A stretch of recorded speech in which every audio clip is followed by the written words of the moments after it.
What are you wearing? A Canadian tuxedo. Canadian. I'm a hockey player.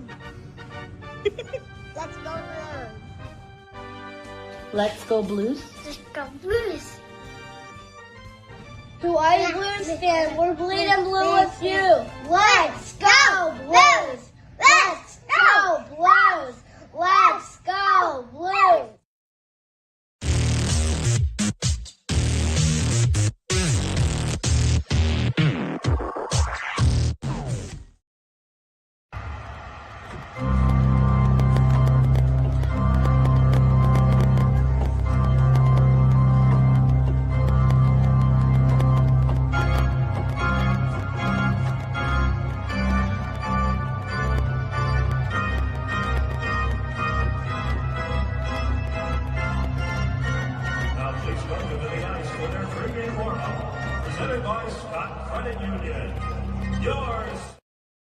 Blue Note.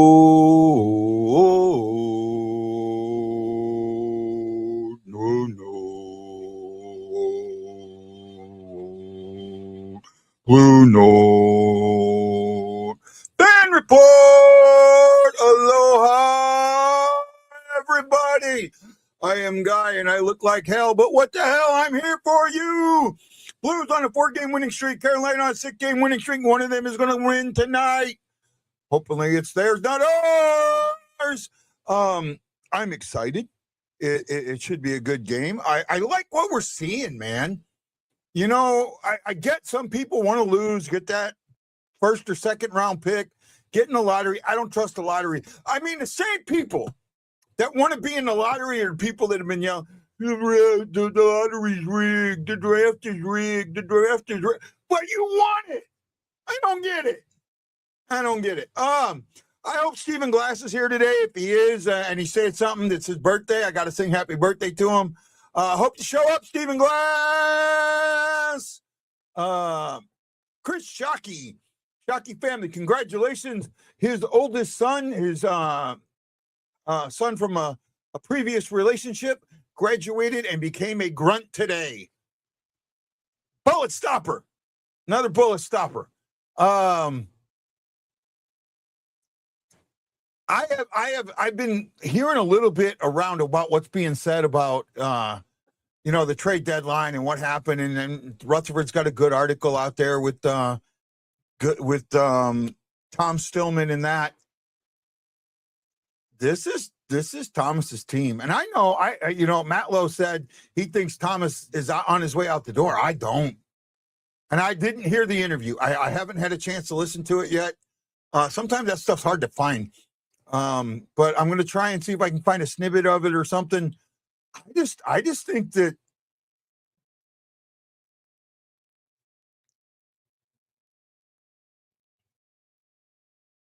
boy, these announcers just do not like Cairo at all. Walker back. We got the FTF line, the WTF line.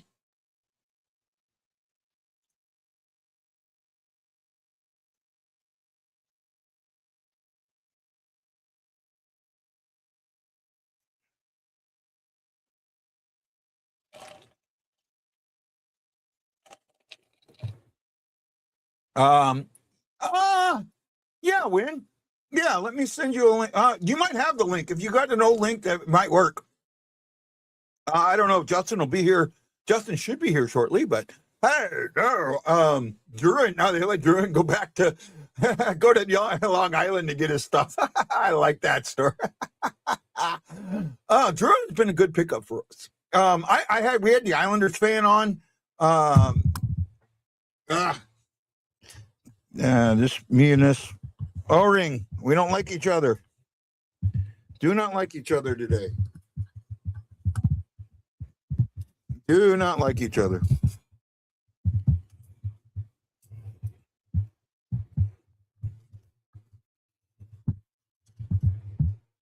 There we go. Kind of change it a little bit. And then another one popped. Where'd I lose? Oh, down here. Oh, the bottom. So I'll fix it later. Do you have the link, Wendy, or you need it? Okay. Carolina, they're top in the East. Blues at the bottom of the West, but close. I have not looked at standings in a while. Blues finally got to 60 points. All right, 60 points, 18 games left, counting today. Carolina, 88 points, leading the West by 2 points, leading the East by 2 points, leading the division by 9. 9, 9, 9, 9, 9, 9, 9, 9.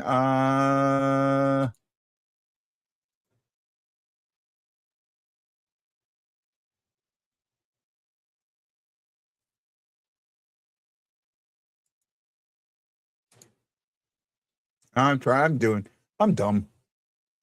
Dumb, give me gum.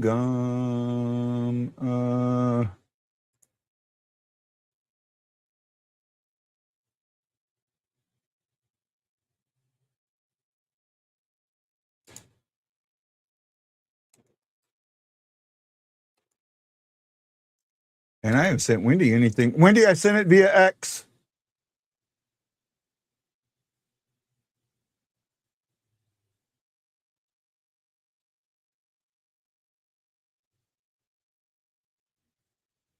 Somebody bounced. Oh.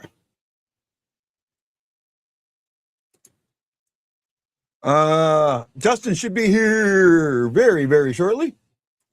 Hey, Justin. What's up? How you doing, man? Doing fine. I'm gonna bring Wendy in. Hey, Wendy. What's up? How you doing today, buddy? Getting ready for the Hawks later tonight. Yeah. Boy, this season did not go the way either one of us wanted it to, huh? I mean, I did predict the Hawks to get around like 75 points this year, so it's like they're still on pace to doing that. Yeah.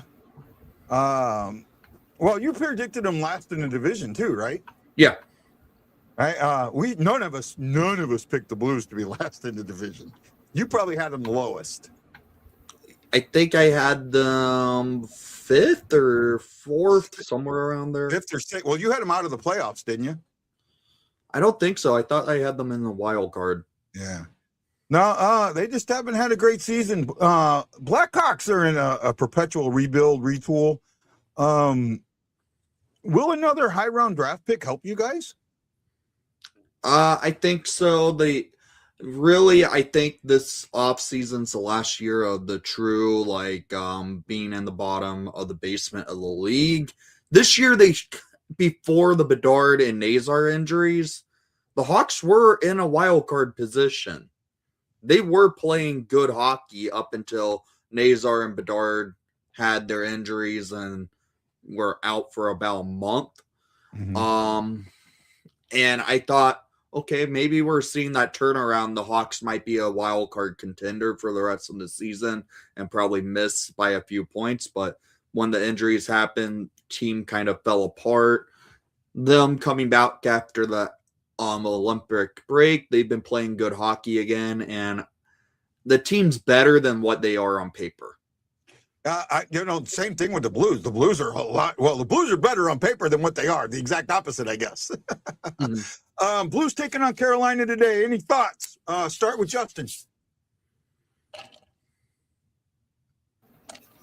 It's gonna be interesting. Carolina's a team that didn't do anything at the deadline to shore up their team a bit, heading into the playoffs. We know that they're going to be in the playoffs, no doubt. The Blues, on the other hand, made a permanent change from the old guard to the new guard. I've been talking about that since the Shannon and Falk trade. It was the solidification of the old guard being out and the new guard coming in. It's going to be an interesting game. Do the Blues go back to what we seen in the first half of the season? I don't know. My guys to watch, I didn't get the video out or nothing for our preview and predictions, but if I'm to choose, I think my player to watch tonight is going to be Thomas, and it's going to be Broberg. Those are my two players to watch tonight. Thomas, he has 10 assists in 11 games against the Carolina Hurricanes. So he's been very good against the Hurricanes. So he's going to be a player to watch, and they need that line to show up tonight if they're going to have any lick of a shot against Carolina. Yeah, I'm on board with you on that. I do think that we are seeing a shift. Matt Lowe had said something. Hey, we see you, Sam.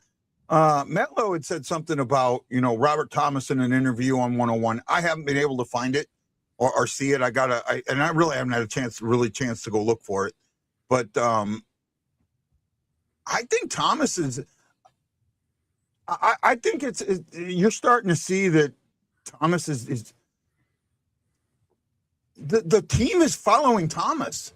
The energy he brings, the style of play he brings, it feels like they're following Thomas. I mean, with Shen being gone, the team feels different. Wendy, I know you're not a Blues fan, but I know you watch them. You pay attention at least. So what do you think you've seen since the trade deadline? I feel like it's a team that realized they just sold and maybe trying to prove it against their front office that they can play better hockey than they were all season since they've been terrible all year. I feel like it's like that kind of momentum. They sold off at the deadline, tried selling Parenko, and then he axed the trade, which he had all rights to do so. And they traded away Shen and Bulk, two leaders, I would assume, in your guys' locker. One wore the C and the other didn't. He wear the A at point. He had an A, yeah. He had one of the A's. So yeah, you guys just traded away leadership, and I feel like the team is just trying to prove it to the front office that they are trying to be better than they are technically in the standings, even though, frankly, what's on the paper, they have been a bad team all year up until the trade deadline. I think a lot of it. I do think it has to do with style of play. I think I think Shen. And usually, it's surprising to me because you feel like the coach is the one that dictates the style of play.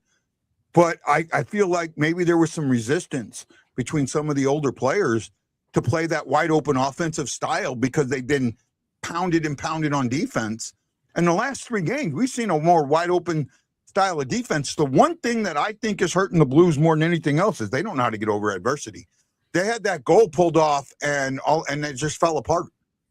The one that would have made it 4-0 and basically closed the game out going into the third period. And next thing you know, it's 3-1, and then you're losing in overtime. I just think that they need that fortitude, that intestinal fortitude built into them. Just.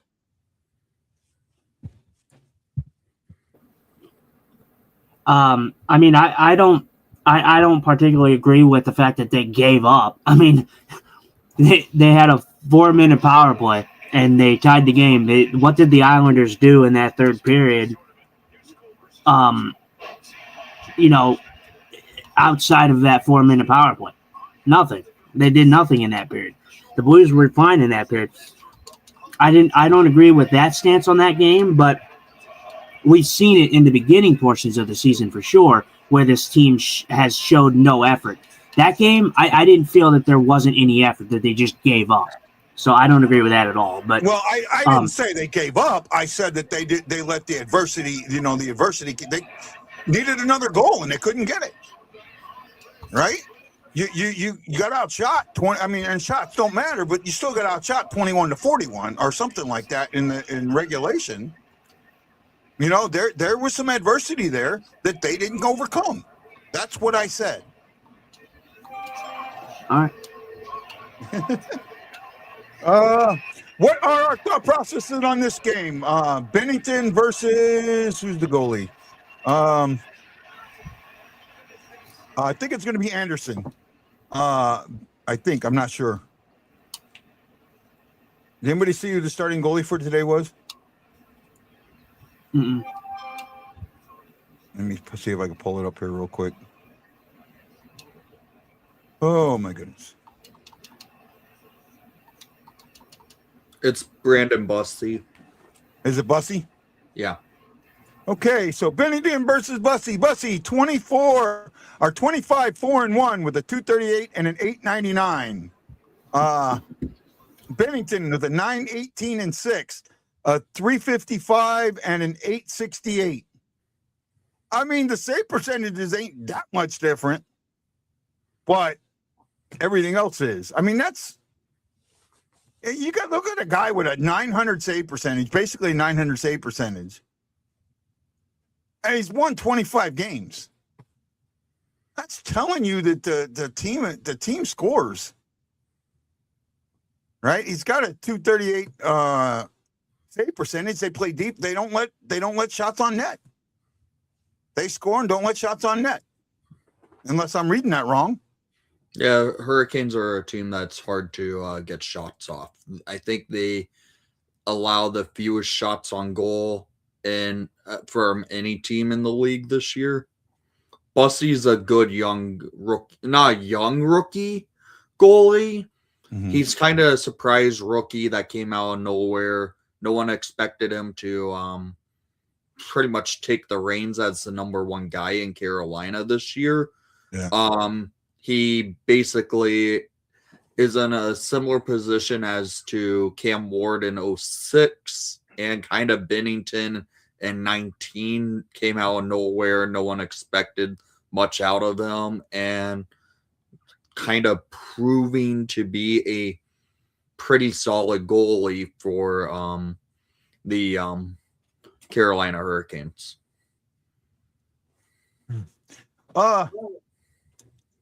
Binnington, you put it in the teaser today. You know, Binnington needs to take that number one back, or get that back. How does he get that back? How does Binnington get that back tonight, Justin?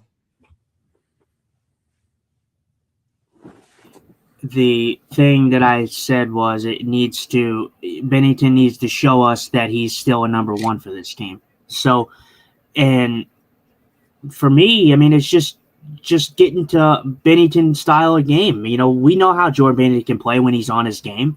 It's clear as day. It's clear as evident that Jordan Binnington has not been Jordan Binnington-esque this season. And that's not to say that he's been awful. It's not to say that he's been the worst goalie ever, but like, you know, and stats aren't everything. You know, we talk about that a lot, but stats do show some things, and stats show that Jordan Binnington has not had a good season. So for any person who says that he's been Jordan Binnington-esque, but we want to blame the defense, that's just not accurate. I mean, you can blame the defense for some things, but not everything. You know, we can't let a good goalie in Jordan Binnington, like we all know, get off the hook because he won us the Stanley Cup. It's just not how it works. So, boy, you're throwing darts at me today, aren't you? Well, I mean, I'm throwing darts at all the Binnington apologists, because it's true. It's true. We don't want to speak ill will of Jordan Binnington because he won us the cup. That's exactly why you guys don't want to say anything bad about it. See.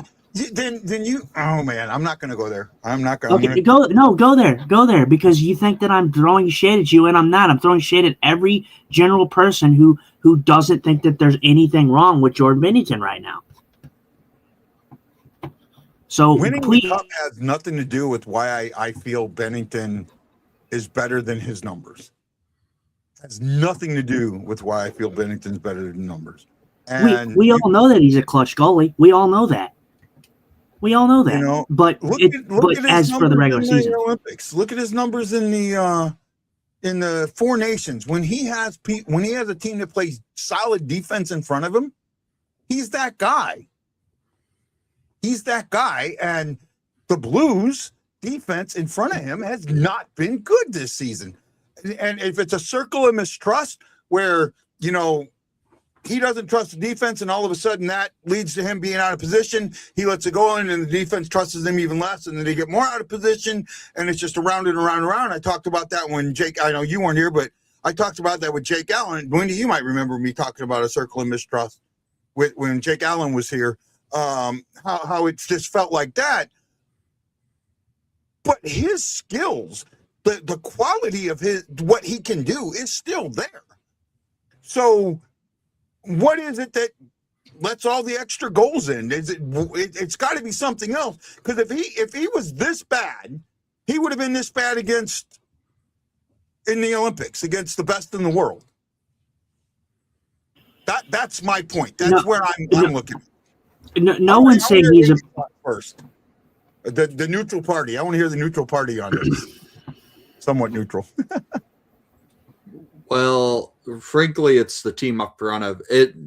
There's sometimes a thing. A team who knows they have a goalie who can't save a puck, they lose trust in him. And even if they're a good goalie,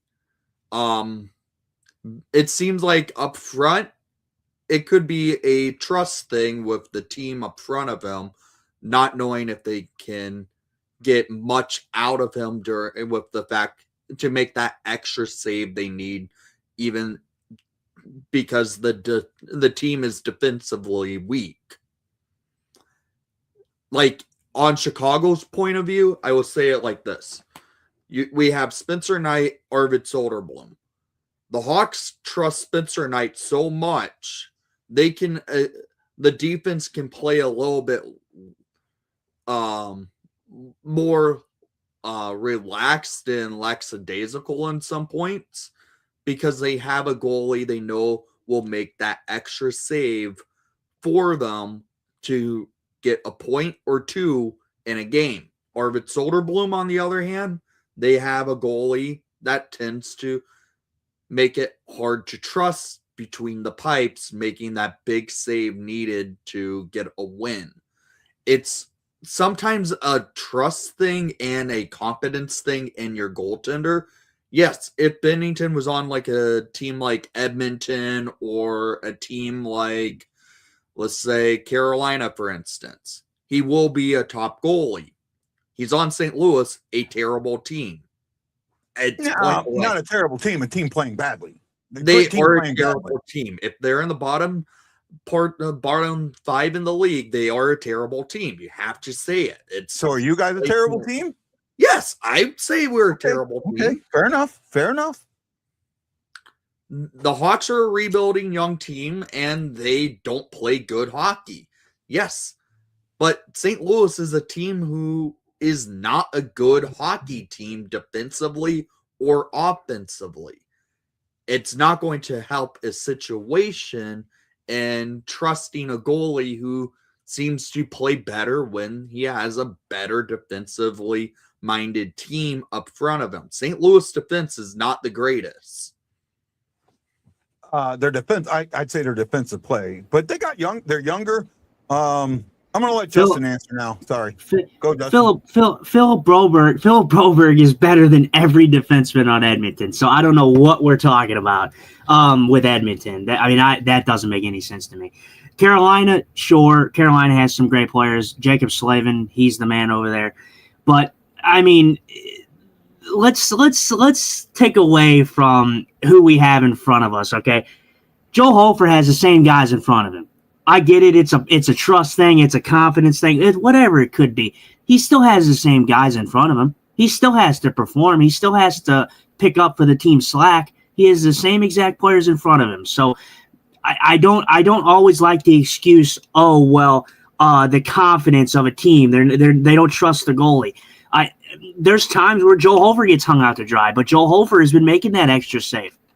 The fact of the matter is he's not been Binnington-esque this season, and that's not to say that he's been terrible. I agree 100%. He plays above his stats, but that doesn't mean that I'm going to blame the defense on everything. I've said here and consistently said on this show, and you, Guy, have also said that the defense is not that bad, but now we want to backtrack and say, oh, well, the defense is to blame. Okay,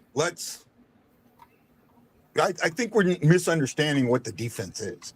Defense is not just the defensemen. It's how the team plays defense. Our defensemen are not that bad. I think we've got really good defensemen. Broberg is absolutely becoming a number one defenseman in the league. Stillman said it. The owner said it, right? He's going to be the number one. But the way we play defense is bad. We allow too many odd man breaks. We allow too many backdoor feeds. We open up ice that shouldn't be open, and we on the back check we allow the forecheckers to win, and that's some of the things that need to change to help the goalie out. When Hofer plays in net, it feels like the team. I don't know if they have more confidence in him or maybe even less, but they play. They clear rebounds out. It's like they don't think Hofer can do it, so they try and do more.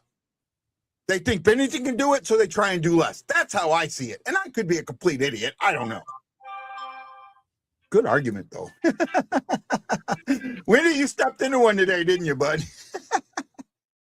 Uh-oh. Pull him out of there for a second. And Justin, let me say this. It is absolutely perfectly fine that we're disagreeing. It does not mean that we do not like each other. We have disagree. That's part of the show. It makes sense to disagree, and I've got no issue with that. I got no issue with you seeing it one way and me seeing it another. So I hope you're not taking it that way. No, I'm fine. I mean, it is what it is. I mean, it people are going to see it different ways. It is what it is. I don't know. I don't know. If this is my point. If you look at the numbers alone, you're going to sit there and say, Binnington's the worst goalie in the league. Is that me or you? Me. Somebody's got a weed eater outside, I guess. You're going to say he's the worst goalie in the league. If you spread that out, take the numbers away, well, not take the numbers away, but look at everything, you're going to sit there and say, no, he's not the worst goalie in the league. And that's what I'm trying to get at, that it's a combination of things, and it's just not him playing poorly. Because in all actuality, I don't think he's played that poor. At least that's my feeling. I go back to when he was pulled against the Flyers this season. I go back to that game. The Blues, they're down in this game. They make a comeback, and then he lets up a softie. Now, I get it. Goalies let up softies, but this wasn't like a one softie. This was like a couple softies, and then he gets pulled, and then we're talking about Jordan Binnington and the whole conversation with Montgomery when they said, we just said, we loved each other. So that's clearly not what was said. Binnington was not happy, rightly so. But this I want to bring this up because this was not a game that the St. Louis Blues hung their goalie out to dry. This was a game that was lost on poor goaltending. And yeah, that's one game, but that's the game that I remember fondly because of the situation that happened. But there's been games for both goalies this year that have costed the Blues. The game against the Blackhawks where we went, and we should have beat the Blackhawks, and then they ended up blowing us out because Hofer was terrible. That was on Hofer. That wasn't on the team. It happens for both guys. But the fact of the matter is, Joe Hofer is the guy making the extra save. Jordan Binnington is usually that guy that makes the extra save. Right now, he is not that guy right now. Hofer is that guy. I will agree with that. That right now, Binnington's not making the extra save. I will agree with that. You okay, Nick? Yeah, I just had to take a phone call. Oh, no problem, man. Yeah, I don't think he's bad. Like I said, this is not a discussion like, I hate Jordan Binnington. I think he's terrible. I think he's a great goalie. But my thing though is I think we get a little clouded sometimes because, like I said, I brought up that example, and I think that was a good example to bring up about how both goalies have led up games for the Blues this year. Yeah, and that is two good examples. I agree. Wendy, you might be able to, because you're a little better with prospects and things like that. Binnington's contract ends after next season. Okay. we are both under the understanding we don't think that the Blues will re-sign him, especially with the emergence of Hoffer. Would you, during the offseason, try and trade Binnington and get picks and possibly a veteran goalie? Or would you keep him for the season, see how the season goes, and then depending on where you're at in the standings, decide if you're going to trade him or not? And do you think that Hofer should have a veteran goalie? Is he ready to be a number one with the rookie behind him, or does he need a veteran behind him? He probably needs a veteran with him, and split 50-50 exactly if they want to go that route for him to be a starting goalie. With there being a front office change coming this offseason, because that is a key point you have to look into. They might look at maybe it's Steen becoming GM, correct? Yes.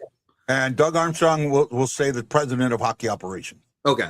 So there's a thing where I would think maybe the GM would want to have his own fingerprints on the team fully once he takes over. I get Armstrong's going to stay within the organization as president of hockey ops, and that means he probably will have the final say on everything, I would think, because sometimes usually president of hockey ops have a higher say over the GM.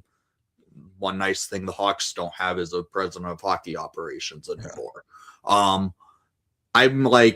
would be like, I could see the Blues trade Binnington this offseason to a team like that is in need of a proven goalie that can help win now, because St. Louis is not in a win now situation.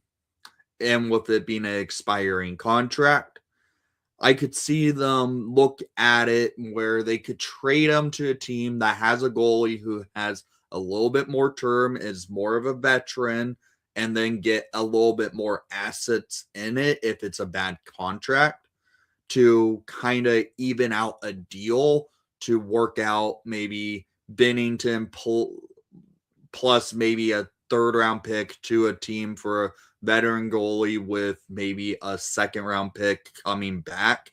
I could see something like that occur, just so if they're wanting to go Hofer full time, they have a veteran goalie splitting the duties with them versus Hofer getting thrown into the wolves and being that full-time number one guy.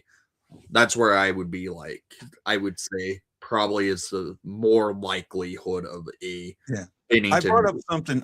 Game's getting ready to start, but I brought up something yesterday, and I want you guys to. What about the possibility of, prior to the draft, trading Binnington for Bobrovsky, or with Blues getting a second or third round pick back? The Blues signed Bobrovsky to a 1-year, $4 million contract to back up Hofer for a year. I don't know if that will work out, because I know Bobrovsky wants to still be that number one goalie. Well, he's not the number one goalie right now, is he? Yes, he's not, and Florida sucks this year. With all the injuries they occurred, and I still think they're blatantly tanking because they know they have a chance to keep their first round pick this year. God, I don't like how that was stopped and protected. And we found out about that about a year later. They're trying to tank this year. Defensively, the team has not been the same without Barkov. They've had the most injuries in the NHL this year. That's really hindered their roster. And next year, I feel like they're going to be back to potential cup contendership just because they will be healthy again. And I don't know if they can get a chance to re-sign Bobrovsky. I just don't know how it's going to work out with their salary cap situation, since they did not move him at the trade deadline. I would have thought they would have traded him. He's not getting $10 million or better on his next contract. Oh yeah, he won't. But I'm like, I don't know how they're going to work him into the salary cap with it. I get it, it's going up, but they are still going to be in cap hell this coming off season. That's why I think you trade him for Binnington, because Binnington's only $6 million next year, and Binnington's got a 10-team no. So you could still, if things don't go, you could trade Binnington almost anytime you wanted. Okay. The fact that he's only got a 10-team no trade list, I mean, that's still 22 teams out of 32 that you can trade him to, and I'm sure some of the teams on his list, not on his list, are going to want him. So that's why I was thinking, and I think Bobrovsky would be a guy with 2 cups would be really good type of guy to back up Hofer. And I know Justin doesn't completely agree with me on this one, but I'd like to hear his thoughts before we have puck drop. Yeah, I mean, Bobrovsky, in an ideal world, it would be okay. But again, I go back to what I said on this yesterday on Sam's show, and I say that he's not like, I get you want a veteran presence. You want a guy that gives Hofer a little bit of, relief where he doesn't have to play as many games. He can continue to develop and grow. But also, you're talking about Bobrovsky. He does get injured. First of all, he does get injured. And he's not some world beater in the regular season. Let's not act like he's just some absolute world beater. And yeah, Wendy's saying that we're not in a win now situation.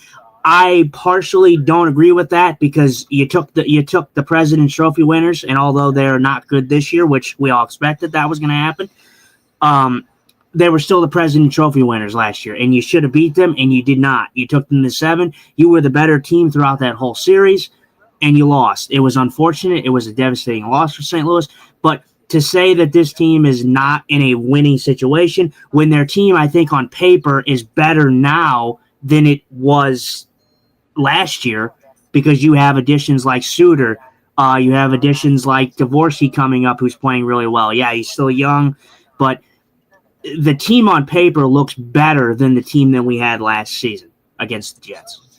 Oh, I agree. So, I still think they're playing with a hangover from what happened in that series, and I've talked about that. Yeah. Mike, I can't believe Mike even said this. I don't know if he's being serious or being a laugh, but he says, "What about bringing back Jake Allen?" No. Jake Allen's not going to move from New Jersey. They got 2 good goaltenders, and that's what they wanted in New Jersey, and then it hasn't panned out for them. Jack Hughes cannot seem to stay healthy over there. And that's a detriment to the Devils. The Devils should be way better than what they are right now. And the fact that they're not is because of the fact that Jack Hughes cannot stay healthy over there. There's some decent teams that are going to be drafting in the top 10. Right? There are some teams that are drafting in the top 10 that could very easily be in the conference finals next season. And just by looking at it, that there are some teams that I think that have enough pieces that they could be in, go from a bottom 10 team to a top 10 team next season. Probably about 4 or maybe 5. Do you guys agree with that statement or not? Well, let's see. Who do we have? We have in the top 10 right now, we have St. Louis, we have Vancouver, we have Chicago, we have Florida's in there, right? Florida, The Rangers. New Jersey, the Rangers. So Chicago, no, obviously, they're not going to make the West final. No offense, Whitney. Sorry. I think Whitney already knows that. Chicago's not going to make it. The Rangers won't make it. The Rangers have nothing in their pipeline. I feel bad for the Rangers over there. Who else? Vancouver, they're not going to be in the West final. Your closest, like some of the teams in there, like, Florida, once they get Barkov back, Barkov is one of the best two-way guys in the whole entire league. Once he's back and Florida gets what they need, they'll be competitive. They're still going to be a competitive team. Like I said, I'm not giving up on the Blues bandwagon yet. I don't think they're necessarily going to be some top team in the NHL, but I think that they're going to have a better next season than they are this season. And I don't think that's that far of a stretch or far of a take, but I just think that this team is going to be better. I think this team's going to come out better than what we saw this season in the first half. So, yeah. So currently the bottom 10 at 22nd is LA. Then you have San Jose, Nashville, New Jersey, Toronto, Winnipeg, St. Louis, the Rangers, the Hawks, Calgary, and Vancouver. So out of that bottom 10 in the league, in that order, going 22nd to 32, the teams I could see potentially move back into playoff contention would be LA. I could see New Jersey get back up there. Mm-hmm. Toronto potentially. Granted, that team is a dysfunctional mess. Winnipeg, I will say, could get back up there. Then you also have teams like that are on their rise, like San Jose. I could see finally getting back into the playoffs. I don't know about this year. They've been falling apart recently. Chicago, I think, could be a bubble team to be in wild card spotting close to the end of the season, but barely miss the playoffs. You're going to have teams on that rise and moving some more teams back downward. Florida will obviously be back in the playoffs. They're currently at 21st in the NHL. Come on to stay out of that top 10 position because I want their draft pick this year. But I really think you're going to see teams like San Jose, New Jersey, Chicago, Winnipeg, LA, more on the competitive side.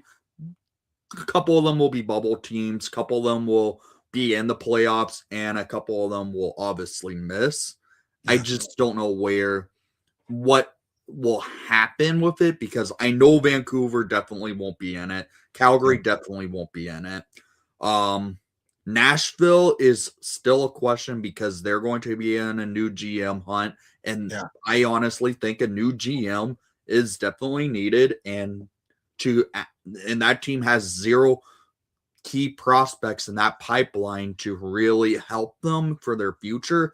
I think a rebuild is coming to Nashville. Okay, they're about to drop the puck. I got a question. You got to answer this quick before we get to truck block. Hoffer or Binnington, who has more wins down the stretch? Windy. Probably Hofer. Justin? Joe Hofer. I'm going to go with Binnington. I'm just going to take a chance there and go with Binnington just to be different. Okay, we're about to puck drop. Wendy, you going to stick around or you going to disappear? Puck drop. I got to get going. I have to finish up dinner here. Thank you, Dan. Thanks for joining us, Wendy. Yep. Great having you, buddy. Okay, back to the game.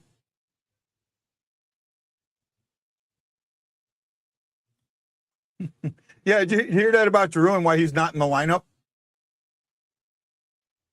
No, I didn't. They let him go back to New York to get stuff because he was on a 4 or 5 game road trip with the Islanders and didn't have enough stuff. Didn't have, he had traveling stuff, not living stuff. So they let him go back to New York today to get his stuff. I mean, I don't have a problem with that. It's just a neat little thing, right? Yeah. It just shows you how human these guys are. It talks about the humans. Mm-hmm. Right. Yeah, I don't.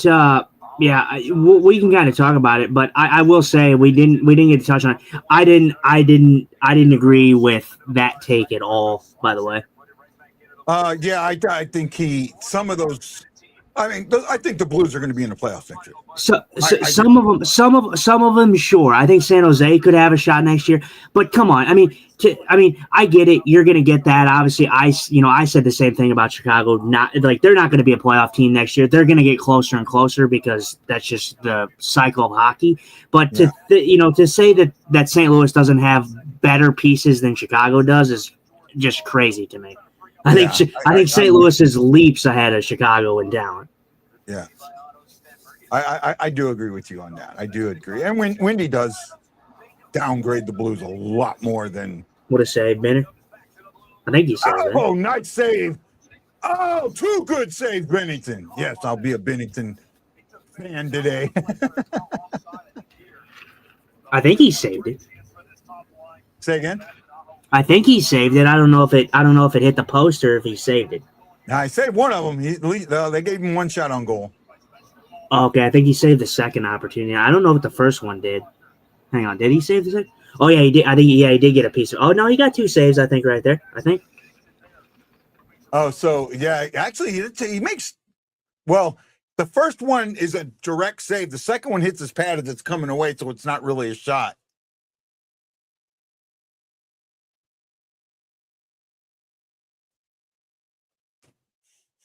Yeah, Mike says Binnington probably had it the best. Stayed in San Jose and then played in St. Louis to pick up his stuff. Yeah, yeah, he got lucky there.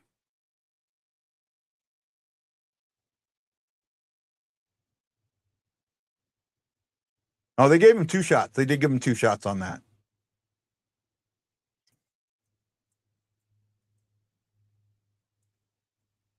Oh, that was kind of a bad.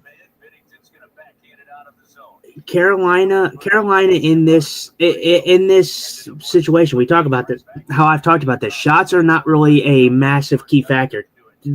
Carolina plays the type of style where they just shoot the puck from anywhere. They don't care where the puck is. They will shoot from anywhere. So they get a lot of shots. They're in that boat where they get a lot of shots, and they don't tend to give up a lot of shots.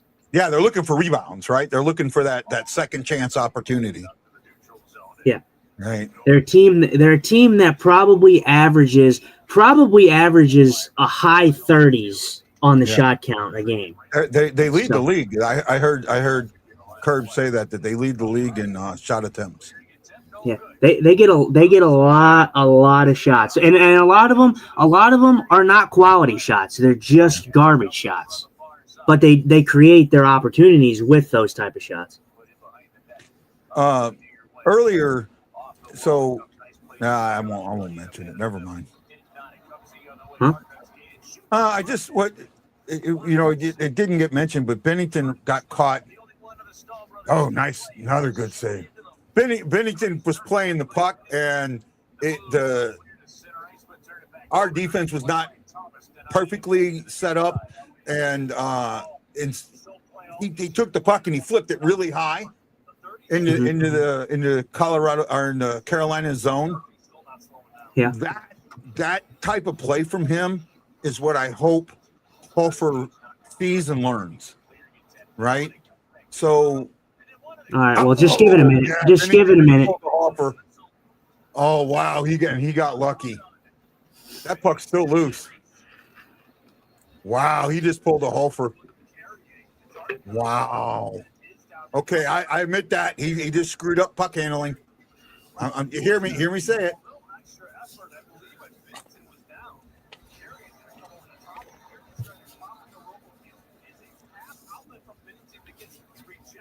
He went to play that, and it just bounced off of Finley, I think.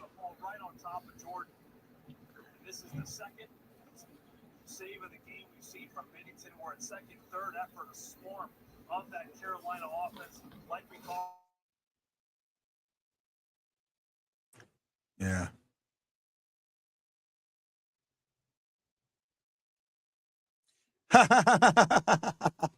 AC wants to know why is it that Justin is the one in the Hawaiian shirt, but Guy is the one in Hawaii. You're going to confuse all the new followers. I rarely wear Hawaiian shirts, Aloha shirts. I rarely wear them. I have some. I just don't wear them. I wear them like when I'm in St. Louis, I might wear them, but I don't wear them here.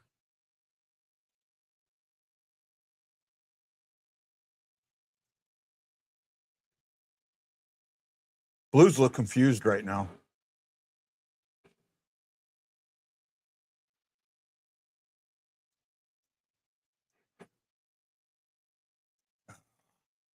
Had numbers that just couldn't get it through.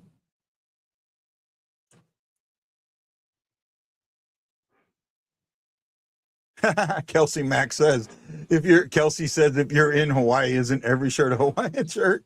Well, this is my Hawaiian blue shirt then.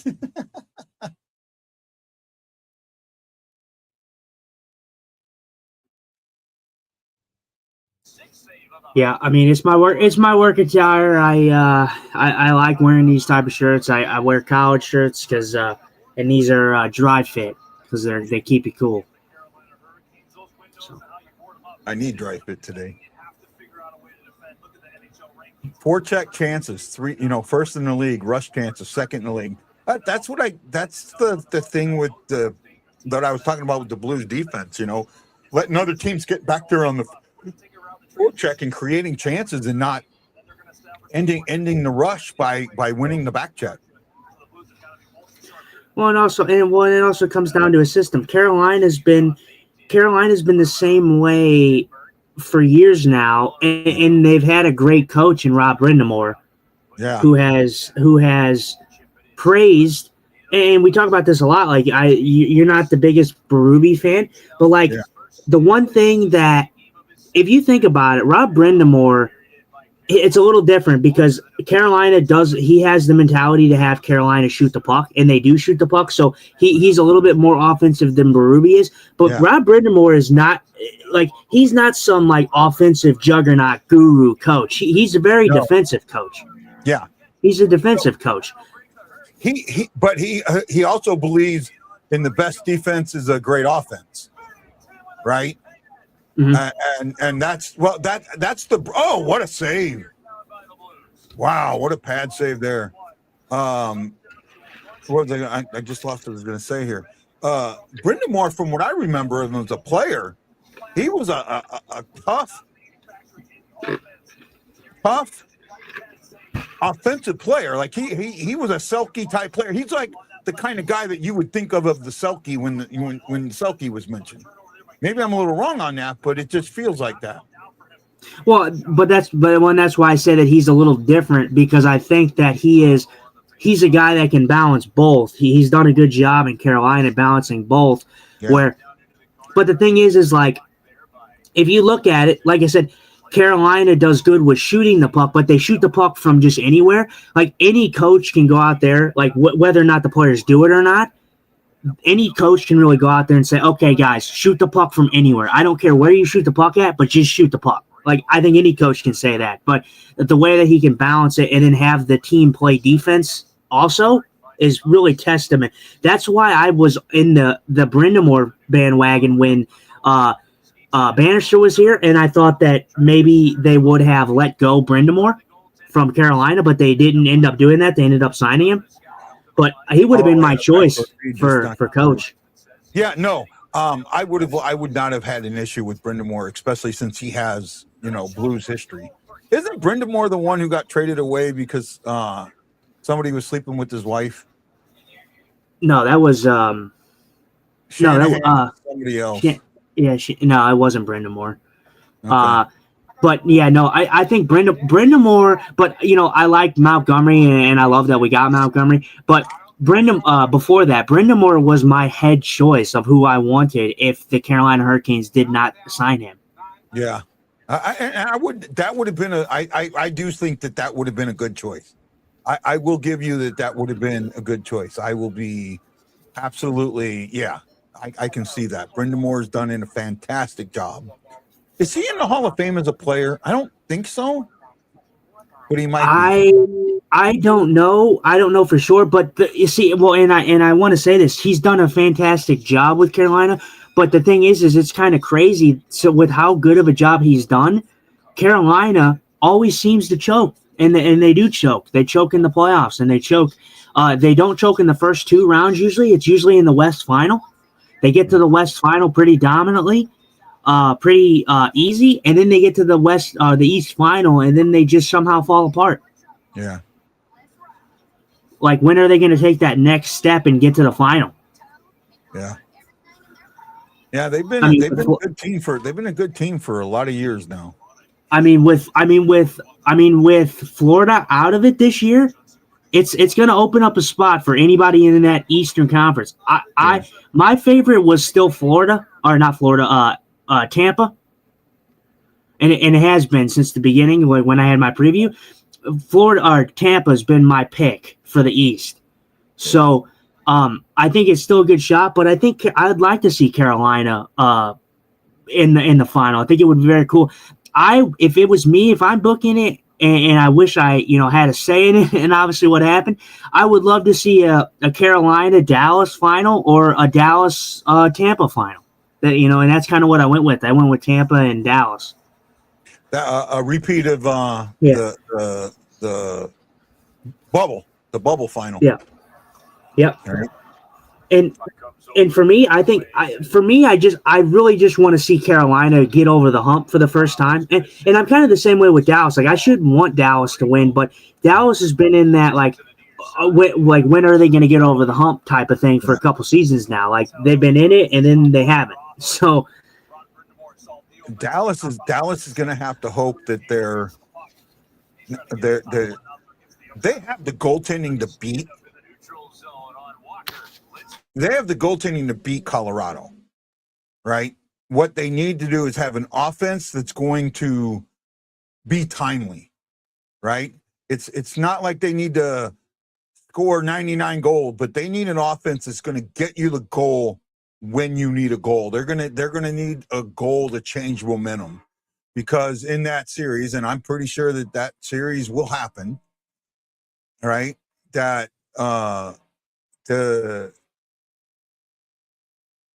you're going to see that series. You're going to see momentum start with Colorado almost from the get-go, and they're going to need that timely goal to swing momentum. I think that's going to be the difference in that series.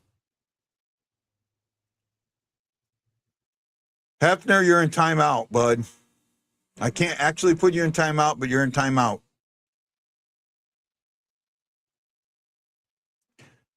Scary says Avs versus Wild in the second round. What do we do now? Huh? So what do we do now? He put a comment there that when I was talking about, somebody sleeping with somebody's wife, it's a little uncouth. Color me shocked. I said, color me shocked. What is it? Yeah, no, Minnesota, like I said, I understand why people are so high on Minnesota, with the season that they've had and, getting Quinn Hughes, and he's going to be a good addition. But for everybody strapping the Rocket Pack to the Minnesota Wild saying, oh, they're going to win the Stanley Cup, just pull back your horses a little bit, because first of all, Minnesota has not made it out of the first round in what? Since what year was that when they advanced to the second round and then lost? Who? I mean, Minnesota. Minnesota, that was oh wow, it's been a while. Was it what, 27 or 17? Was it 17 when we beat them? No. Yeah, it might have been 17. We had Chicago in the first round. No, we had Dallas in the second round in 17.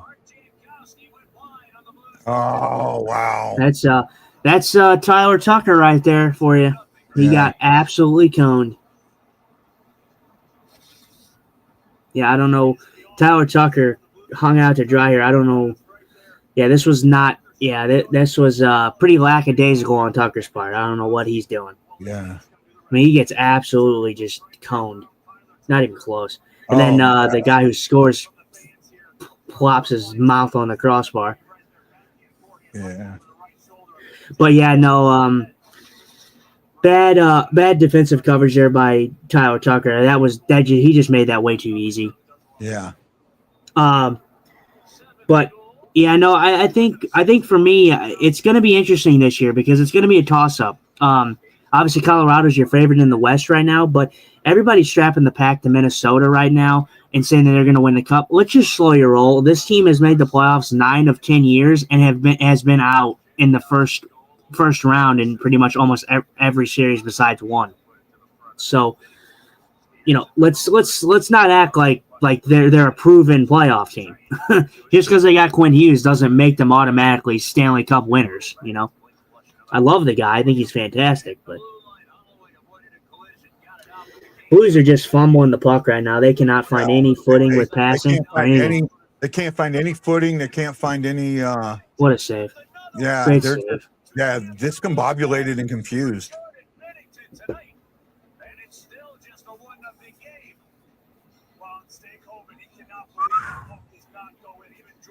It should be 3-0 right now.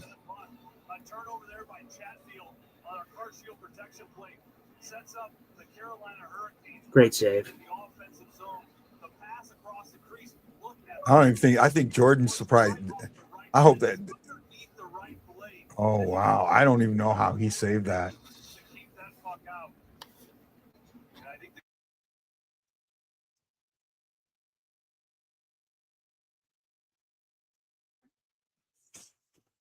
Wow.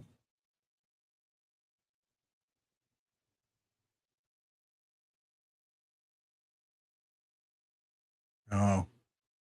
Yeah, he had to take his time out early. I mean, he's had to do that way too often this season, and he's pissed. He is pissed. All that energy that we saw in the first couple of the first games. I mean, after last game, they have a bad game and they don't come back from it. That's or they have some adversity happen, and then they struggle the next game coming back from it.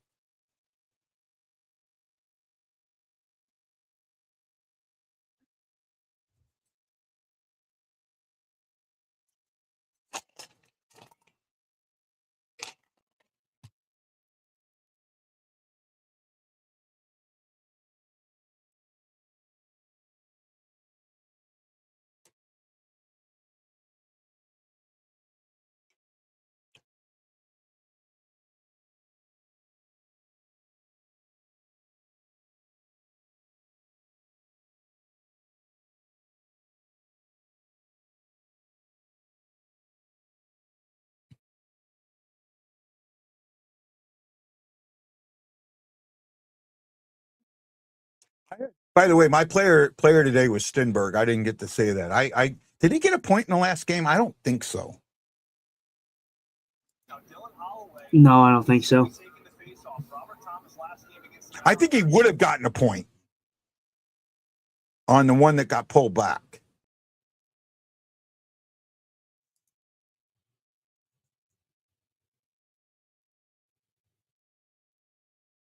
Yeah, no, he didn't get a. He did not get a. Oh no, Lindstein. Yeah, Theo Lindstein. He did get a point. He did get a point. He got his first point in that. So, got his first point in his rookie debut.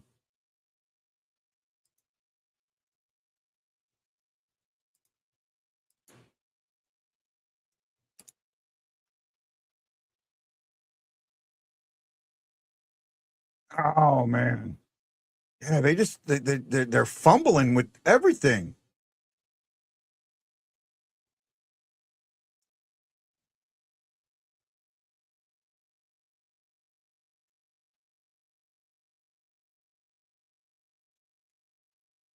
Oh, Holloway lost it. That would have been. He had a wide open net. Wide open net. Get some energy, guys.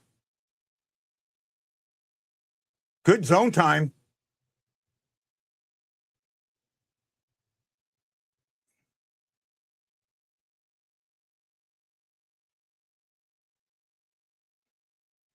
Oh, and then it comes out of the zone. Again, unfortunate, but a great pass, though. He pretty much almost got this to him.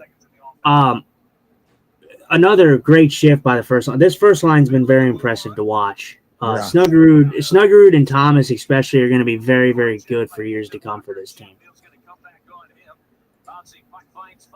I mean, and they were so close. If they didn't get a shot on there, but man, if they were able to pull the trigger on some of them, they had point blank chances right there. Yeah, Holloway, two point blank chances there. That just bad puck luck. Quicksand. Blues have been in quicksand all season long. It started from game one, and it just hasn't ended.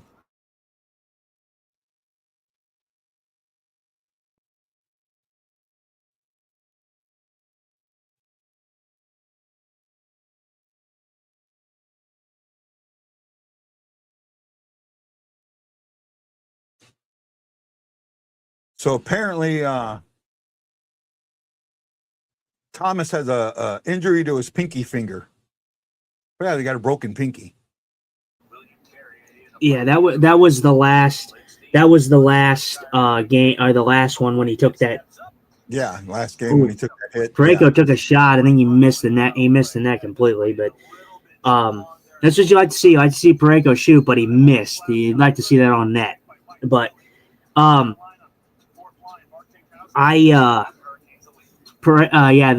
he took that puck to the hand, it might have been the pinky or something. It might have hit him there. Yeah. I don't know, but he said that he's in the game, but he just can't take faceoffs. So that's kind of a detriment for the Blues because he's one of your better centermen on the dot. So that he can't take faceoffs. Now you're looking at Dylan Holloway being your center for that line. And although I love Dylan Holloway, he's not a center. So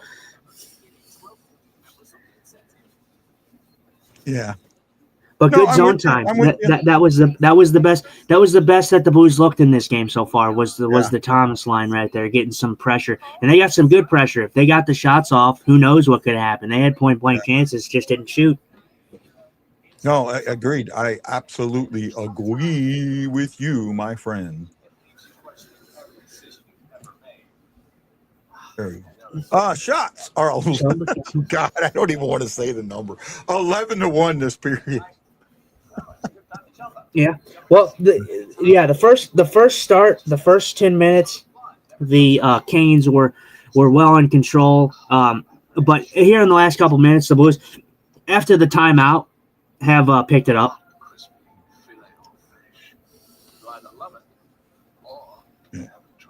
After the timeout, I should say. 10-piece chicken McNugget. 7:29 or 7:27 left to go in the period.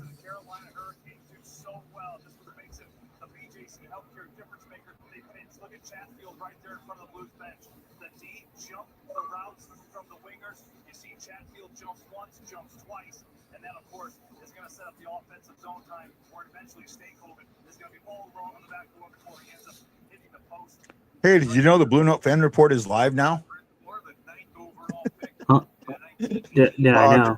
Looking at some stuff on Facebook, and I see it. It says the BlueNote fan report is live now. Mm.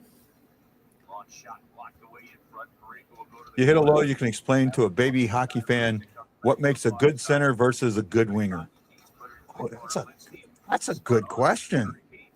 Kelsey, that is a good question. Right? For me, the biggest difference is playmaking ability. A center is a playmaker. He's a passer, and a winger is a shooter. Should be. Yes, yeah. Your simplistic thing of looking at it is your centers are your playmakers and your wingers are your scorers. So. Not that you can't have playmaking wingers and you can't have goal scoring centers. I mean, God, look at Sidney Crosby. So I mean, you can have, but Sidney Crosby can also make some fantastic plays, playmaking. But generally, centers have the reason why centers are so crucial, and they're the most valuable forward spot in my opinion, is because they have to play both sides of the play. Wingers, like you said, you can have wingers that are mostly goal scoring oriented and not defensively oriented. Yeah. So centers cannot be that free. They have to be on the defensive side of the puck too, and covering the slot on defenders or on other forwards as well. I agree. They're also the centers also taking the face-off more. They're also the center is the quarterback, and the winger is the wide receiver, to use an NFL reference. Would you agree with that? Sorry, say that again. The center is like your quarterback, and the winger is more like your wide receiver. Yes, absolutely. Because your center is pretty much responsible for dishing the puck. The center has to move the puck quickly. Seeing as your position is in the center of the ice, so generally a lot of times you're obviously in hockey it's a little different. Like if you're playing, like, obviously we're not talking about like video game style or anything like that, but like centers obviously take the center of the ice. But most of the play, if it goes through the neutral zone and it goes through the center, that center is responsible for taking that puck and either getting it quickly off to a winger that is rushing into the zone with speed, or dumping that puck in, for your wingers and stuff to forecheck. So it's such a hard position to play because you're responsible for so much. You're responsible for faceoffs. You're responsible for, like I said, playmaking. You're responsible for being a quarterback for your wingers, because most of the times than not, if you don't have a good center, your wingers struggle because your center should be setting those wingers up. And if you don't have a good center, that probably won't happen. I also think your center needs to be a better skater than a winger.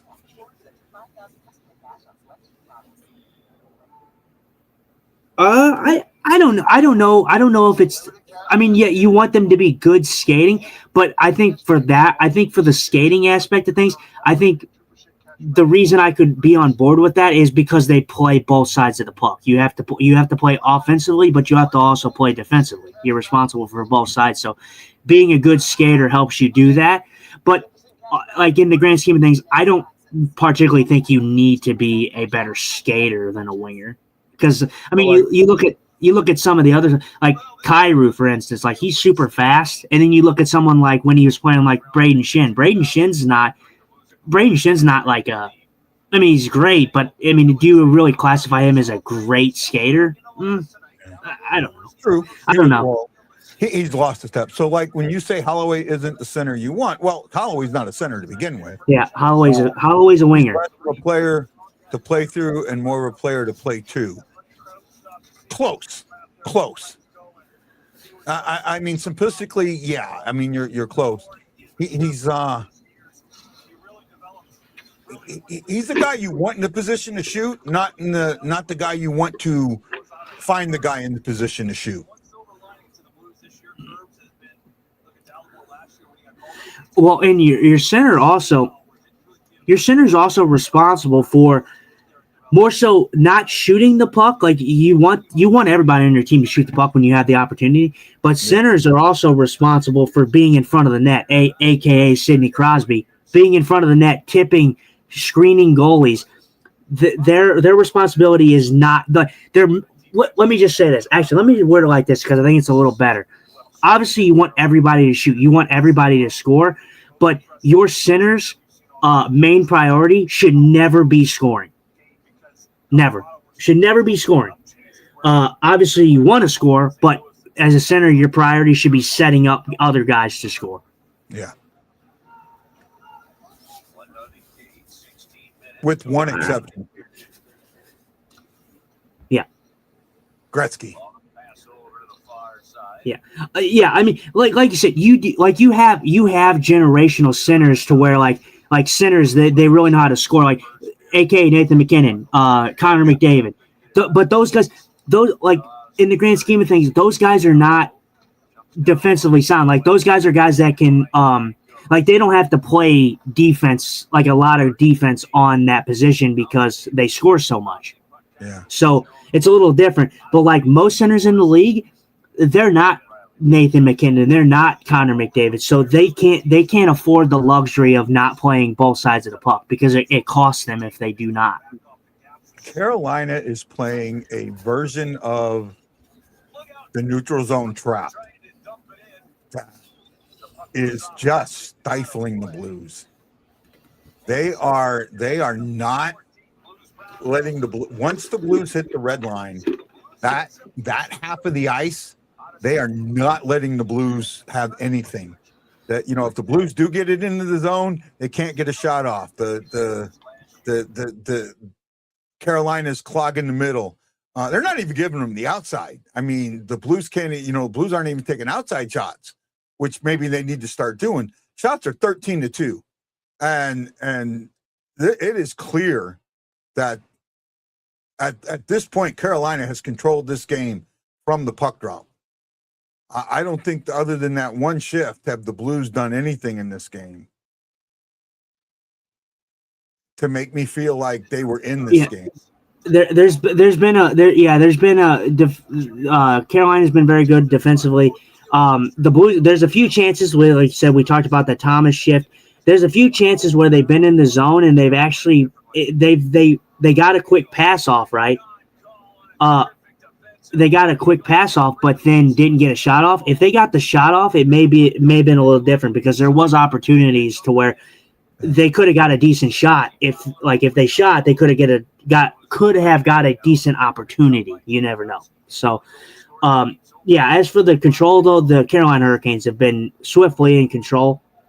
But if the Blues would shoot, who knows? Anything can happen. They got to shoot, though. Yeah, I mean, they got to get into the zone with something other than by myself with three guys around me, and I got nowhere to go with the puck because that's what I'm seeing right now. 40 to go here in the opening period. Over to the right side. Right? I mean, at least that's what I'm seeing.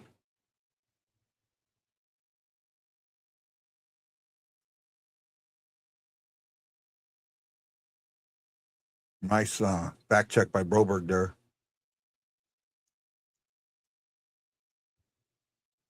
Use that body torp. I mean, you're going to have to start using bodies in this game because they are just getting manhandled.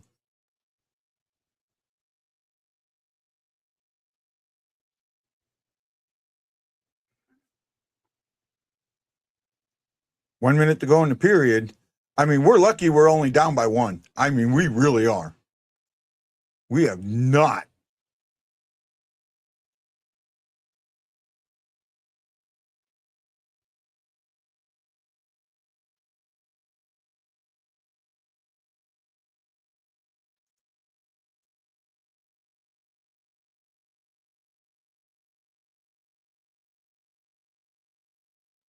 Outside.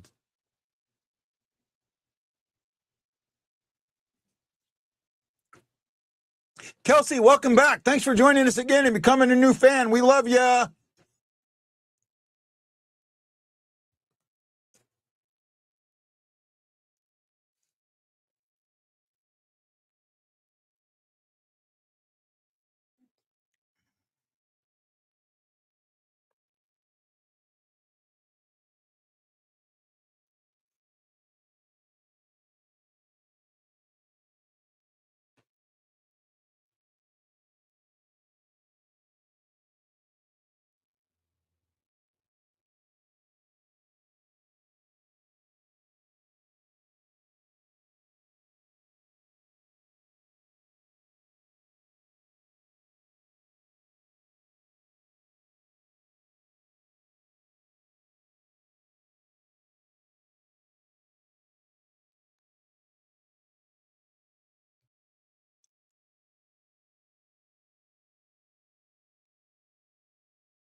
And that is the end of the period.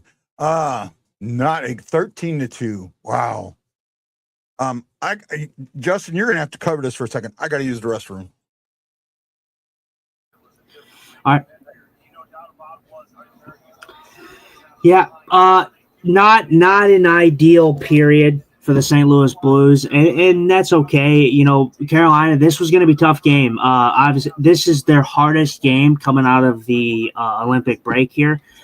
You know, not that that's an excuse or anything like that, but this has been a good period played by the Carolina Hurricanes. The Blues look discombobulated. Like I said, there was some times where they were in the zone. The Thomas line especially, they were in the zone, and Holloway actually had two opportunities, and he actually didn't get this puck off. And if he did, you never know. I mean, you get a shot on net. You know, you're not stuck at two shots, but they don't get these pucks through. And then there's a few other times where they've been in the zone and they got to pass off quickly, and then they don't get a shot through, whether they whiff on a shot opportunity or Carolina just gets their sticks in there quickly. So they found a little bit of space at times, but just didn't get shots on, you know, when they found that limited space that they actually got. So hopefully for the Blues, they can come into the next period, which second periods have been the big bad for the St. Louis Blues this year, but here recently they played pretty good in the second period. So it's going to be interesting to see what type of team that comes out here in the second period. I will get your stats for this period here in just a minute. So,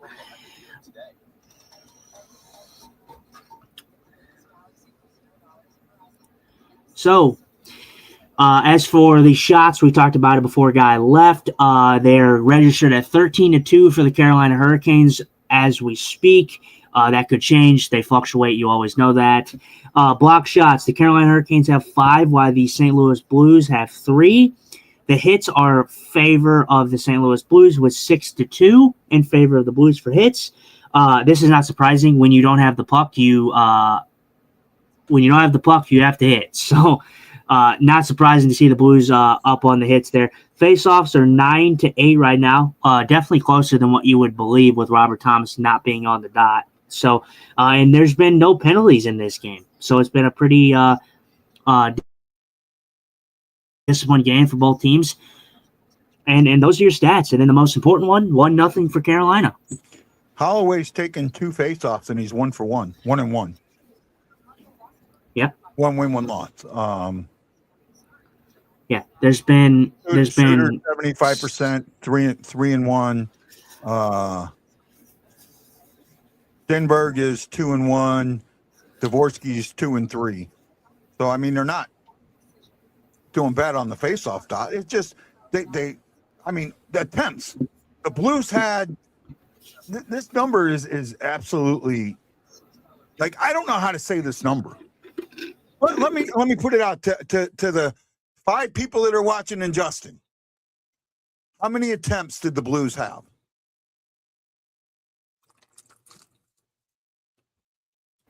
Not 6 attempps. I don't know, probably like 2. Probably something crazy low like that. I'm going to let other people. You're Justin's going with 2. Let's see what else we got. Come on, Kelsey, you're still there. John, you're still there. How many attempts? Scary, you're still there. How many attempts did the Blues have in that period? I'll tell you how many Carolina had. They had 17.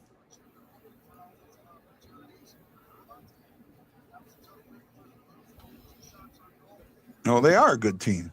And yeah, they did show it in the first period. E says 6. E with the first guess is 6. Who's next? Kelsey says 14. Come on, who else? Do do do do do do do do do do do do do do do do do do do do. E, you were really, really close. They had 7 attempts, 2 that hit the net, and 5 that completely that were blocked. 5 that were blocked. Actually, they should have 1 that missed the net, because I thought Parayko fired 1 that completely missed the net.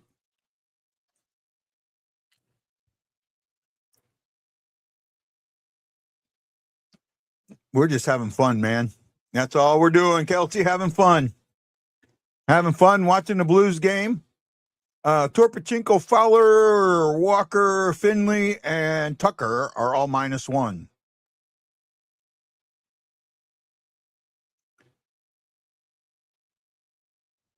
For the most part, a pretty good rotation of shifts from what I'm looking at.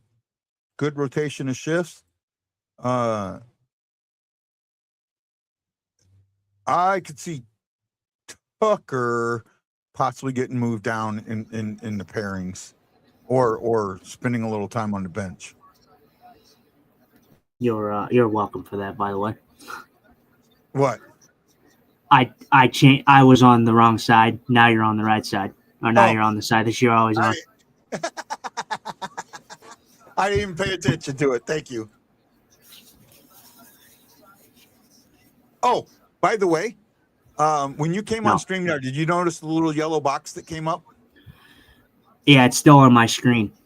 Okay, so when we're done with the show today, go click on it, and it'll reconnect you to Facebook, and then we'll be good. Okay. All right, that's all it is. It's you can actually click it now. I think. I don't want to take a chance of you coming out of the show, but it's just saying every so often it wants you to reconnect your accounts to make sure they're still good. Yeah. I mean, if there's any time to do it, it would be now because it's the intermission. But Yeah, well, try it then. Click on it. It should say like click on this and to connect. don't steal my identity or nothing. Don't worry, you don't want that. I know you don't want that. Say again. I'll take you out for a sec. I'll take him out. All right, we're just doing a little maintenance there.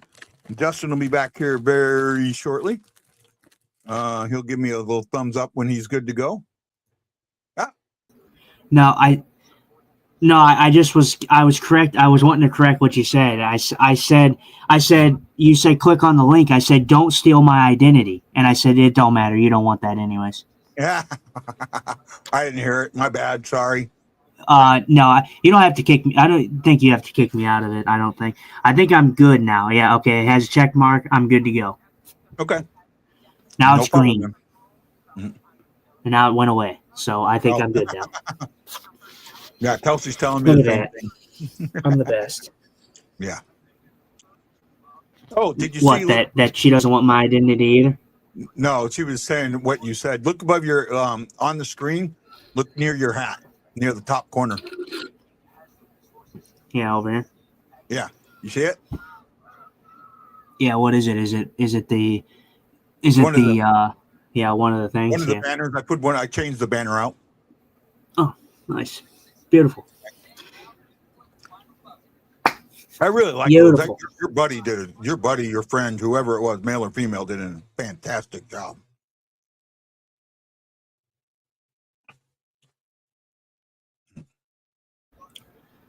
Yeah. Yeah, no, it was yeah, he's a good dude. Yeah, no, it was a male friend. I don't have girlfriends. I'm not cool enough. Yeah, you are. You have female friends. I'm sure you do. I know a couple of them.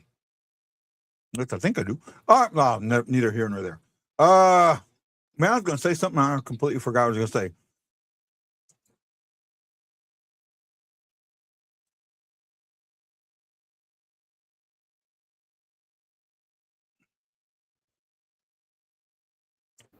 I know what I'm All right, going so- to here in a minute. Say again. Said I know where I'm going. Just give me a minute. Going where? I said I know where I'm going. Just give me a minute and I'll tell you. Oh, have you seen that? Oh, Kelsey says so. We're not friends. Kelsey's calling you out. Oh, we're not friends. Okay, Kelsey, I see how it is. I see how it is. No, she's going. So we're not. You said you don't have any female friends. So we're not friends. Oh no, Kelsey, we're friends. We're friends. Guy says, what were the shots on goal for period 1? 13-2, and the attempts were 17-7. Right? So that's why I don't have much to talk about. It was just a bad period. You know? The shot count was a lot to a little. Yeah. Yeah. Okay. Now, what I'm at is the Twitter comments. Okay. Yeah, we got some time. All right. So this is from the Jankowski gets one for the Canes. So first one. Can we learn how to receive a pass, my lord? Which yes, they were bobbling pucks all over the place. They could not figure out the passing. Lazy players, looks like they're slow. They're in slow motion, no motivation. the Tyler Tucker was very lackadaisical in this play, I will say. Yeah. And this is what I talk about with Tyler Tucker. He's still young. Obviously, you're not getting a top pair defenseman in Tyler Tucker, but there's times where Tyler Tucker is a defensive liability out there, and it shows. But yeah, lackadaisical play on that one. Walker with a horrible turnover. So that's a Nathan Walker one. So I know you're a big Walker guy. I actually don't remember. I know the goal, but I actually don't remember the turnover before that. So maybe it was. I think it was right at the blue line or just on the other side of the blue line. Oh, okay. So maybe that was. This is what a bunch of mid looks like when you refuse to tank. Okay, there's a tanker. Can you?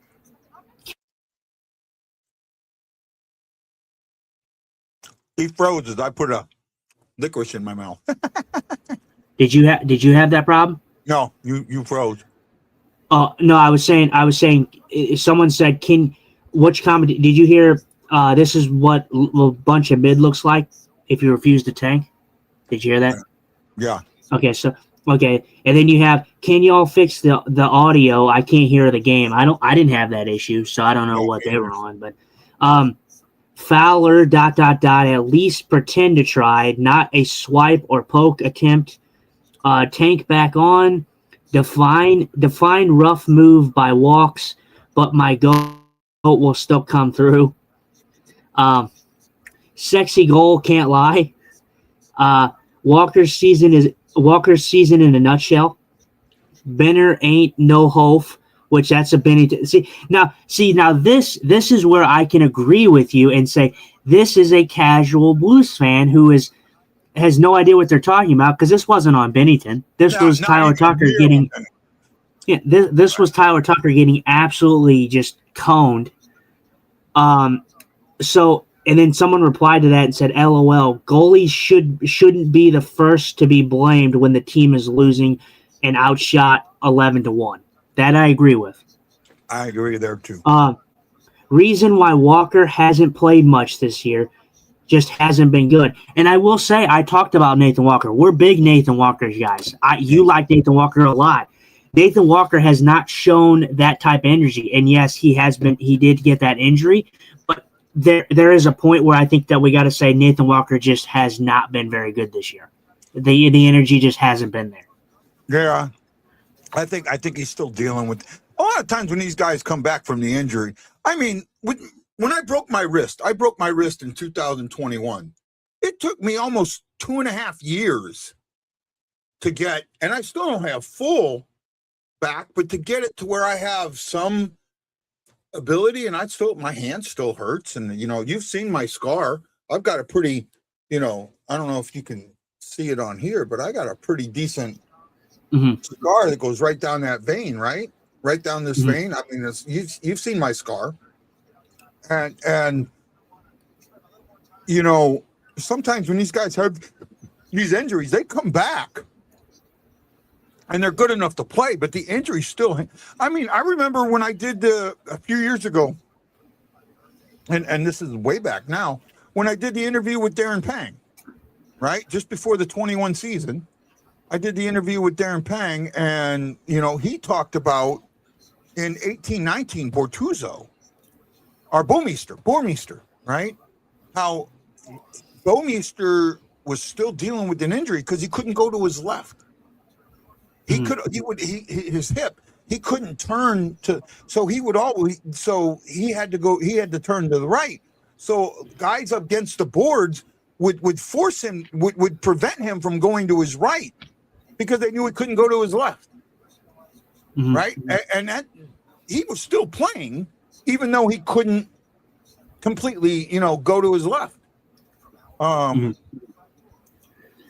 Reminds me of that. Reminds me of the movie "White Man Can't Jump." Right. So I don't know if you have to hit any other comments before I read these next ones or not. No, go ahead. Just my point of view. Okay. So this is after the first period, of course. The first comment was just an emoji of throwing up, so a puke emoji. Next one was, here's a plan: leave Kyrie in the locker room leave Kyrie in the locker room to clean the toilets. Move Stenberg up to play with Dvorsky and Neighbors. Thoughts on that one? I don't think Kyrie's playing bad in this period. Well, I mean, everybody's playing bad. Yeah, hang on, sorry. No, you're fine. The Blues did not have a good period overall as a team, but I will say they look sluggish. The best players on the ice were your first line. If you had to pick a bright spot, it was your first line, and it was the guys that I talked about in the opening when we did the predictions and stuff and preview. Yeah. Thomas, Broberg, Snuggerud. But I said Thomas and Broberg. They were fine. They were fine in this period to me. The first line as a whole was fine. They just didn't get the shots. They didn't get enough shots on net. Yeah. So Wayne Harder says you're right. Kyrie didn't play bad. He was horrible. I don't think he was horrible. Am I watching the different game? I mean, nobody's line is good, but what's Kyrie's line? Just out of curiosity. 5 minutes, 5:09 on the ice, 6 shifts. Averaged 51 seconds. Had 1 blocked shot. Had a shot blocked and blocked the shot. No giveaways, no takeaways. As long as he's not giving giveaways, I'm okay with that. It's just nobody was doing well getting the puck into the zone at all. Right? So okay, just to fly through them, if they aren't going to play hard or care, why should we watch? Shots 13-2. We are looking like some absolute slugs out there. This would imply they were there in the first, which they weren't. Guys understand their job tonight. So good. So that's good. So that's a tanker, of course, saying they know their job. Tank. Tank back on, and then tank, and then I won't. Oh, Binnington just pulled a nut. That's a second offer he pulled tonight. But he was able to get back around to the net quick enough.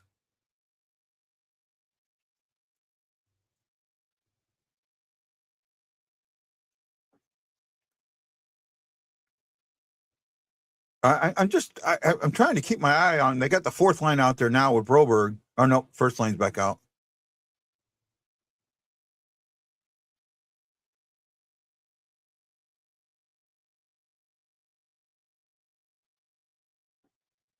Puck out of play. Look at Logan Mailloux, babyface Logan Mailloux he's finally growing his peach fuzz on his face. I kind of agree with this comment. He says, just because you don't make numerous great plays, then you're horrible. And I agree. I think that sometimes, you gotta see everything. And I don't think we're gonna pay attention to Kyrie on the ice. We're gonna pay attention when he's got the puck. This period, we're gonna pay attention to Kyrie, and we're gonna judge Kyrie at the end of the period. How's that sound? Yeah, we can do that. But well, and I want to counter this too, because that's a great comment, because look at someone who I've been very high on this season, Pius Suter. I don't think Suter does really anything wrong with the puck. I think he's a very smart player.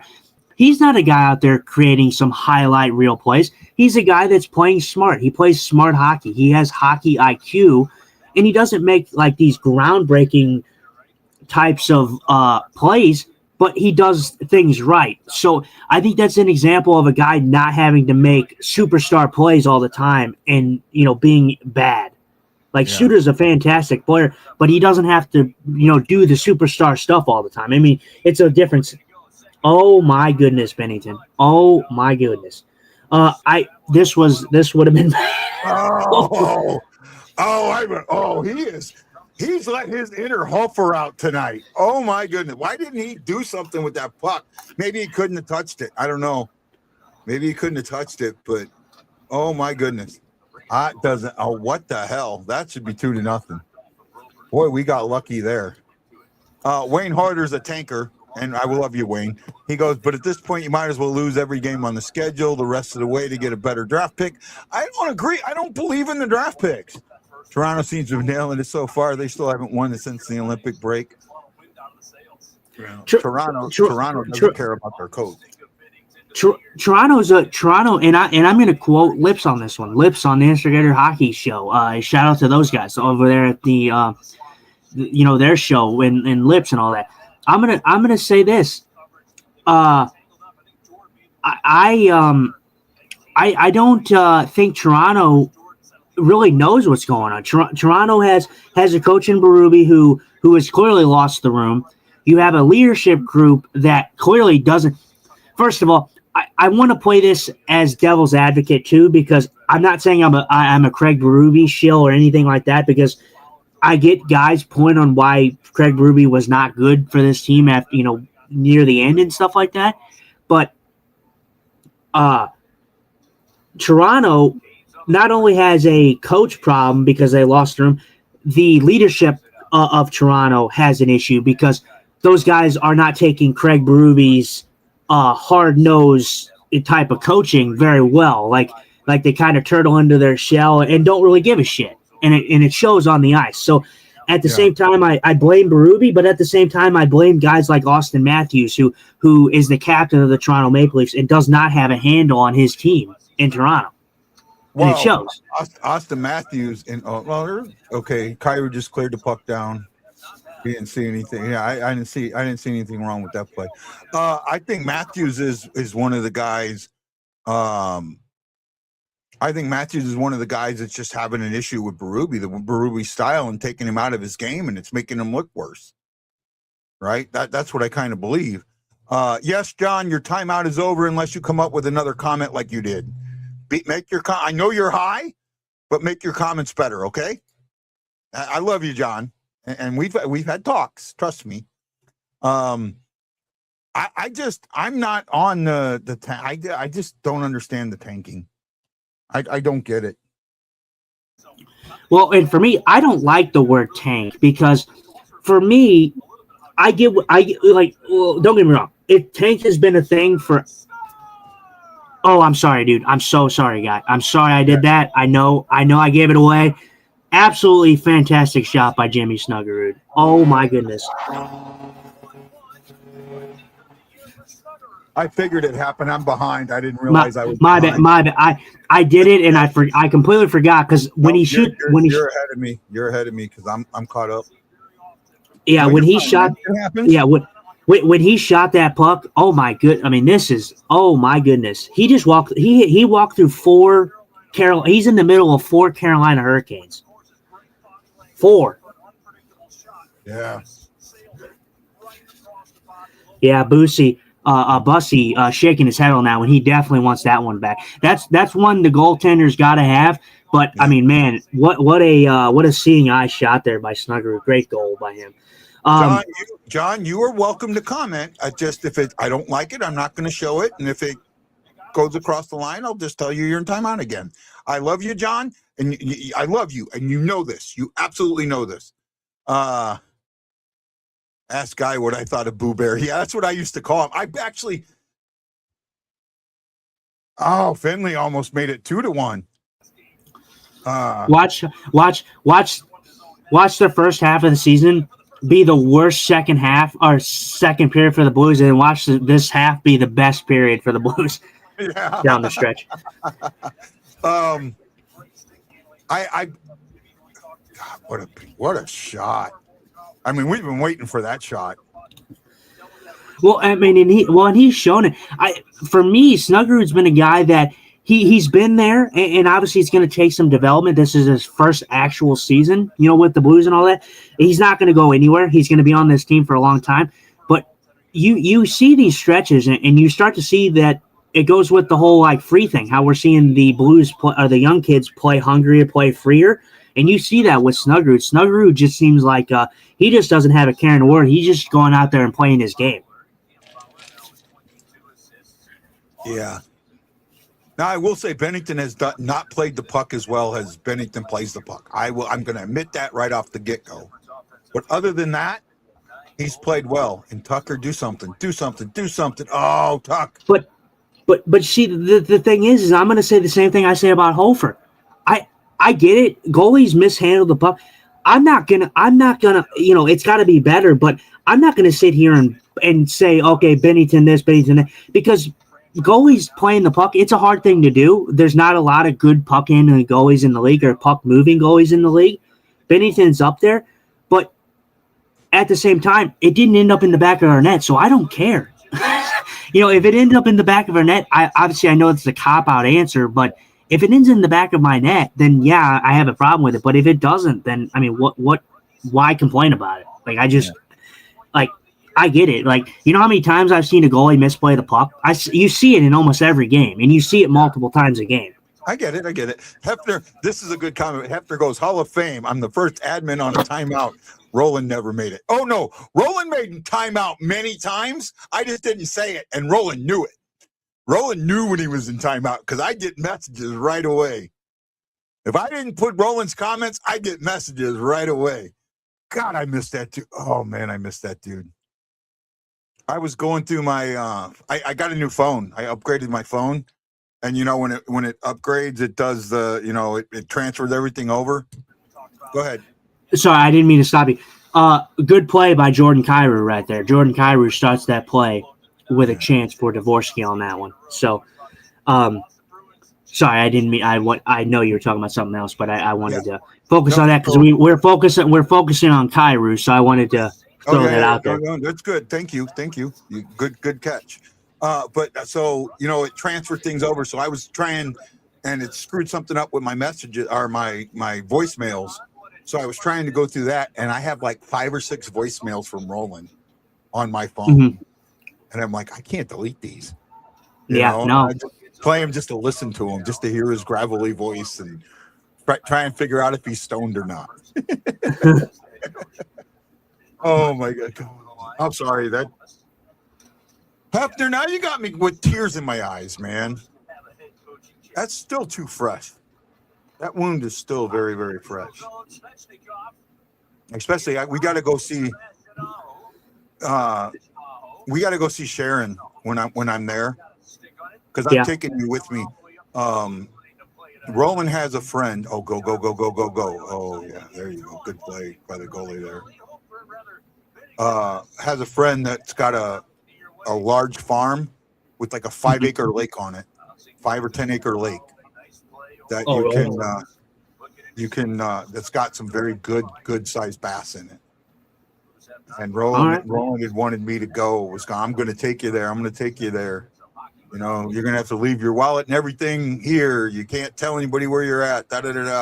And and unfortunately he passed before I got to go. So Sharon knows where it is, and she's going to try and get us so we can go. Okay. I'll take you for that one. Well, and also I want to. And also I want to give the girls their hats that I got them. Remember the hats that I bought them? Yeah. So hopefully, if they're listening, Sharon, at some point, hopefully their heads don't grow any more, so those hats can fit. But no, I think that they're good. But I wanted to give it to them, the last time because I thought they were going to be there for the one show that we were doing, but they didn't end up making it. I did too. What's up? Yeah. I did too. I thought they were coming too, but it was still a good show. It was still good. We had 4 good shows while we were there. 5 good shows. Did we do 4 or 5? 1, 2. 4. Well, I think we might have did. I think we might have did 5, but the one that I wasn't there for, I was like I am now. We did. Yeah, we did 1 from your house. Yeah, we did 5 shows. Yeah. So, but yeah, no, it was a good time. But by the way, yes, Bussy should have got a penalty. By the way, on that because he interfered with Suter, I believe. Might I add that you're seeing the momentum shift. The Blues have been the better period so far in this period. They've had a lot more chances than the Canes have. Well, shots are 9 for the period. I mean, they're 15-9 now, but for the period, they're 7-2 in favor of the Blues. Mhm. That Noogie snipe, that's definitely energized everybody.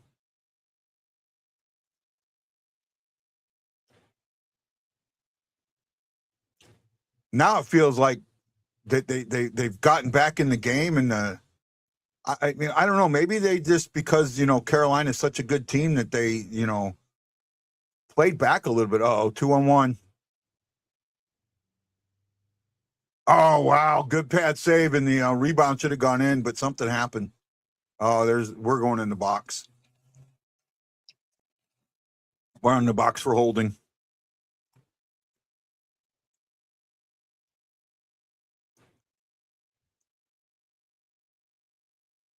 Finley's having a rough game. Trying to make it a 2-1 game on the back end. Just missed. A hold? Maybe a hook. I don't. Did he reach out and grab him? I don't think he reached out and grabbed him. Did he? I didn't see. He called a hold. He did this. That's a hold, right? This is hold. No, I know he called a hold, but on the replay that they just showed, it didn't look like he reached out and grabbed him though. It looked like he had his. Oh, it looked like more like a hook than a hold. Yeah. But that is what it is. But they've kept the whistles away thus far. It's been interesting, but like I said, that's the big thing that we've been talking about on this show for the whole season is consistency. I don't have a problem when the right calls are made. I have a problem when we see inconsistencies from game to game. That is my bigger issue than more so the calls itself. Like in this game, there probably could have been some calls called in this game already. This is the first one, and they've kept the whistles away. So in the next game tomorrow against the Edmonton Oilers, we'll have this where we don't have barely any penalties, and then tomorrow we'll have 15. Yeah. So there'll just be no consistency, and I'm not looking forward to that because the Edmonton Oilers and Connor McDavid come into town. So Connor McDavid with the superstar rub, we know we're going to be on the penalty kill quite a bit tomorrow. So hopefully they get their penalty kill special. Well, here, it tells you. That's what it tells you right off the get go is who Montgomery looks at as the number one goalie right now. I don't know. I'm sorry. I don't really think that should have been a penalty. If I'm on, I don't really see anything on that one unless I'm missing it. Yeah. Unless it was just too quick for me to see. I don't really think that should have been a penalty. I think I've seen more in this game that they probably could have called and didn't. Yeah, I mean, I get it because it was on a rush like that, and the 2-on-1, and when it gets broken up, sometimes it gets called, but. See, now that's a smart play right there by Binnington, but that's a play that could also really cost you because, like what you just saw right there, the Blues players don't know that he did that, but it's a very smart play. I love Binnington when he does that because he immediately dropped the puck right there because he had a Blues player right there, but they didn't clear it out. So. Yeah, so I love the play, and if the Blues player was paying attention, the puck would have been cleared. That's why I love when Binnington does that, but risky. It is risky. Right. The reason it's good though is because most teams though they don't think that a goalie's going to do that though. Yeah. Most goalies just cover the puck. They do not throw the puck out like that. Good clear. Yeah, they cover it and then go for the face-off. And I think with Binnington knowing that Thomas can't take face-offs, he just put it right back down. Mm-hmm. Nice play, Suter. Now I think I'm ahead of you. Oh, I'm really? at 9:24 and counting. Oh, okay.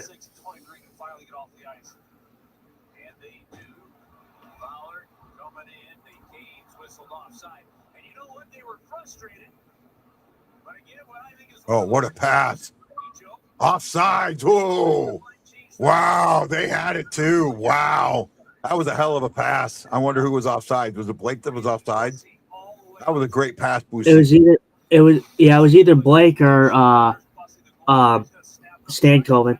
No, I think it was Stankoven. Stankoven, I think, was off. That was a pass.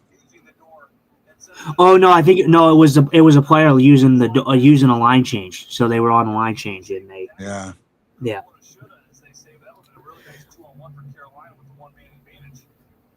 Oh, John has no video. Oh, sorry, John. We're doing the best we can, but you should have it now. It's on ESPN Plus. Should be on ESPN Plus, bud, unless you dropped it. I'll tell you. Go ahead. No, I just was going to say, for a great team in Carolina, this has not been a good power play. No. Not a good power play. Sorry, go ahead. I didn't mean to interrupt you. No, I'm just going to tell Hefner that we love him. He's a big fan of this show. He's been with me from the beginning. You know, we've had our issues, but we always put him to bed. We're two veterans who love each other, and we take care of each other. Right? So, John, I got your back, buddy. Yeah. Snugglebug. Yeah, that was an amazing shot. Yeah, definitely for me, definitely one that Bussy wants back though, because although it was a great shot, it was from distance, and it probably was a shot that probably should have been stopped.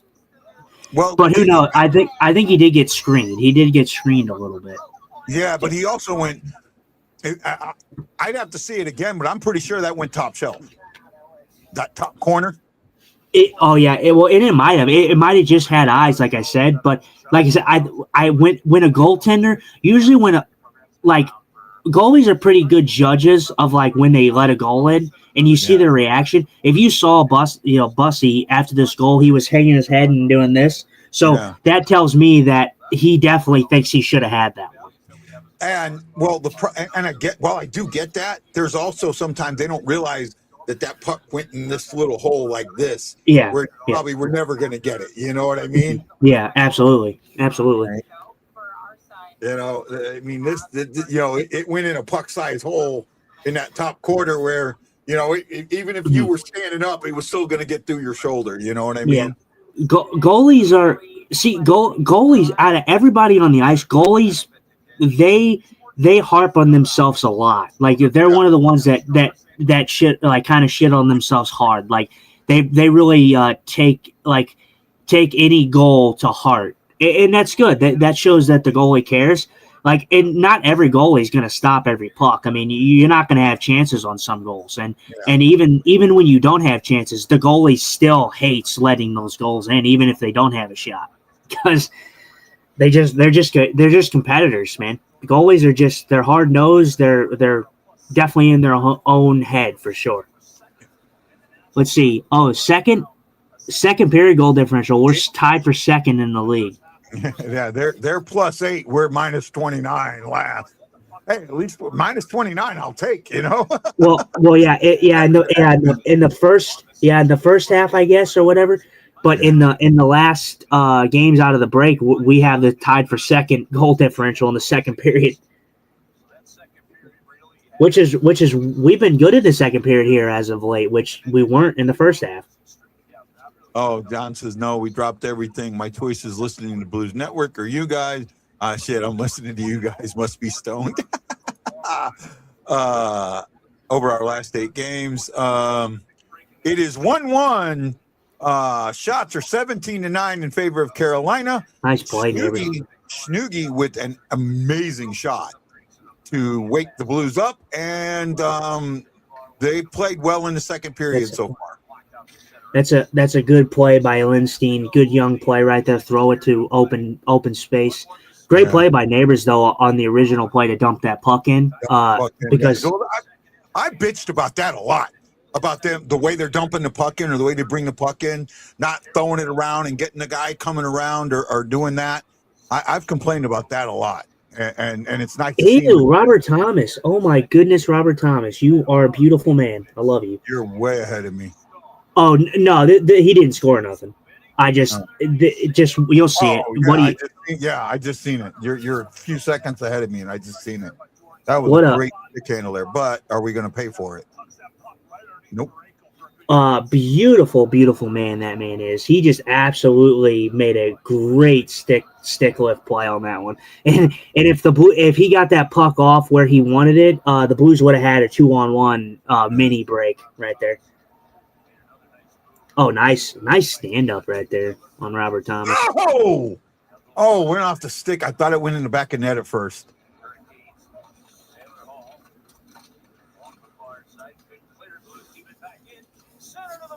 Oh, yeah, it hit like the shaft of his stick.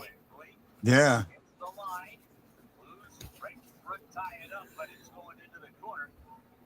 Hey, Justin. I don't think I say this enough. Thank you for being on the show and watching the game with me. I appreciate you. Yeah, for sure. It's a fun time. I definitely enjoy it. I appreciate you. Like I said, it all comes back to you giving me a shot. You know.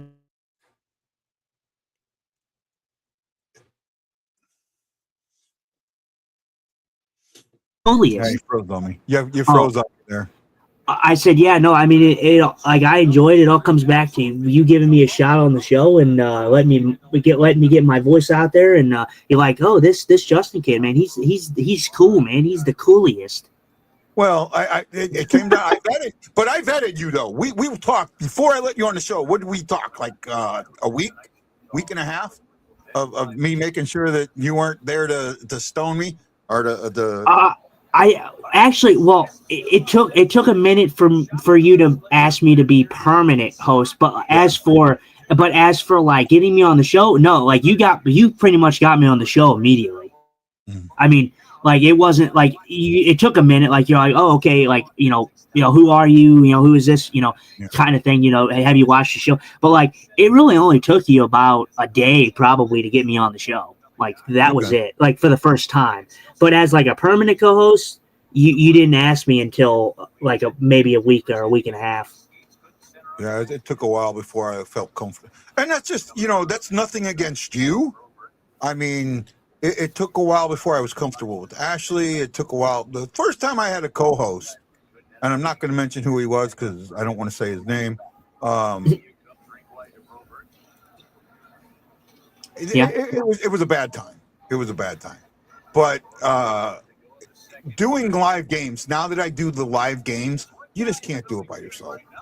All right? You just can't. And I mean, especially, if you got somebody that can help you out, like doing comments and things like that, or helping you produce it, yeah, then maybe you can. But when you're doing everything, and if there's not people commenting, it's really hard to do it. And having somebody to talk to and having someone who knows what you're talking about and can disagree with you sometimes and agree with you other times, and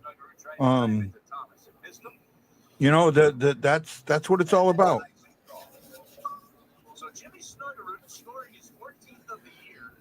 14th of the year for Jimmy Snugglebug. He's got like a 3-game multi-game point streak, so if he gets another one. He does. He has 33 points on the year. Obviously, you expected it to be a little higher, but I'll take 33 points right now. It's obviously not the season that you would have wanted for him. You would want him to possibly be in the at least 50+ range. Yeah. But the Blues have had a down year, so I mean, he's going to have many years as a St. Louis Blues. So him reaching 50 points is not going to be that far of a stretch for him. Yeah. Can you shoot me out for a minute? I need to use the restroom now. Yep. And grab a drink. Justin will be right back. Dun dun dun dun dun dun dun dun dun dun dun dun. Okay, we are going to do something. Let's do something fun. We got 4 minutes to go. The Blues currently have 7 shots. How many shots do the Blues take in the last 4 minutes? How many shots do the Blues take in the last 4 minutes? Come on, guys. I got to wait the 15 seconds. How many shots do the Blues take in the last? Yes, he did. He did miss time with an injury. So I think Justin said that too.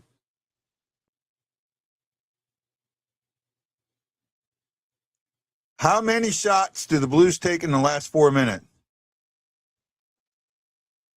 Everybody's been good, man. Everybody's been good, John.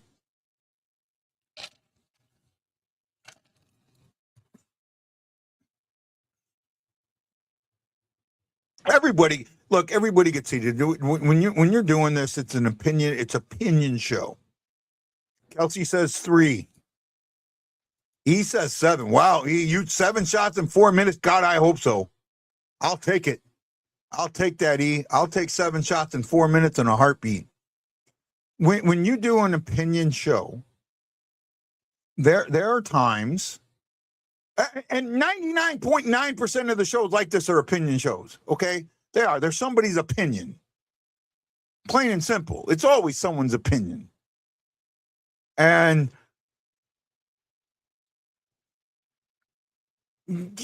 things can get heated.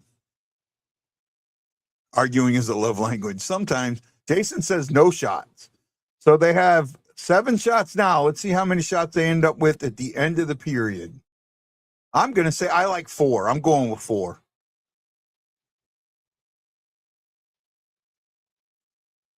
Welcome, Jason. Oh, we got 11 hearts today. I didn't talk to the hearts. Can't see all the names today. Uh-oh. John Jeffrey, John Hefner, E. Guido, David Fernandez. Thanks, David. Tracy Smith, Jason McMillan, Mike Martino, Alaska Cayo, Maisie Strahan. Thank you. Delayed penalty. Blues going back in the box. So much for the shots. Not good. Thank you. We appreciate each and every one of you. Lindstein with a hold. Come on. The guy I picked to have a game goes on with a hold. Okay. Yeah, now I see it. I'll give it. Yeah. Well, I see that both ways. I see him getting held too. But, okay. Clear it, Suter. Make sure we clear it.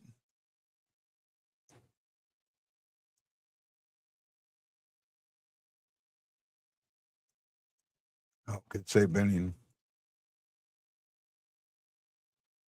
Holloway threw that puck down there hard. A little too hard. Jason, your 0 shots might be dead on, bud.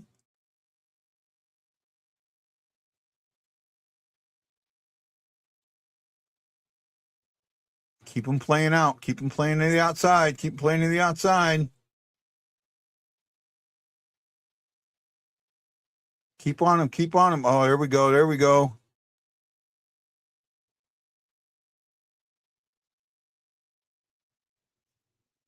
I kind of at the begin, it's Lindstein to begin with, but as it continues on, you see it more on Carolina, and that's where the issue is where these guys clamp down or hold down. That stuff's the stuff that's got to get called. Where a guy's got his arm hanging in on the stick like this, so he gets a hooking or whatever. Call the embellishment on that. Ooh. Oh, Binnington's down. Somebody. Oh, man. By the way, the Blues picked up 2 shots. I don't know where they put Blues pick up 2 shots. Oh, no, that's a total. Never mind.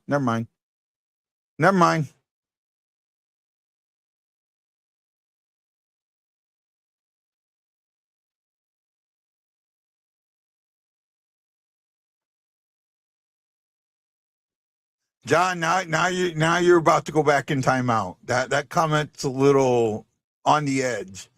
Not officially in timeout, but a little on the edge.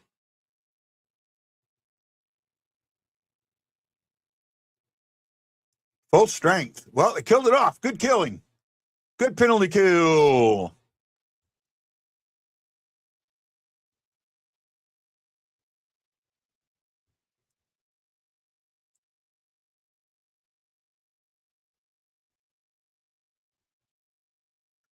Oh, nice. Oh, almost slipped the eye there, Holloway.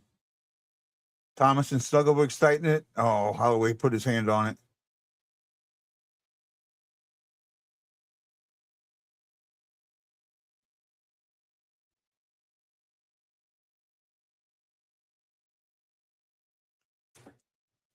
Strong period so far.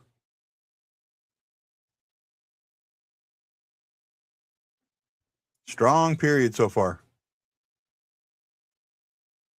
Are you ready to come back? I see it. Are you ready to come back?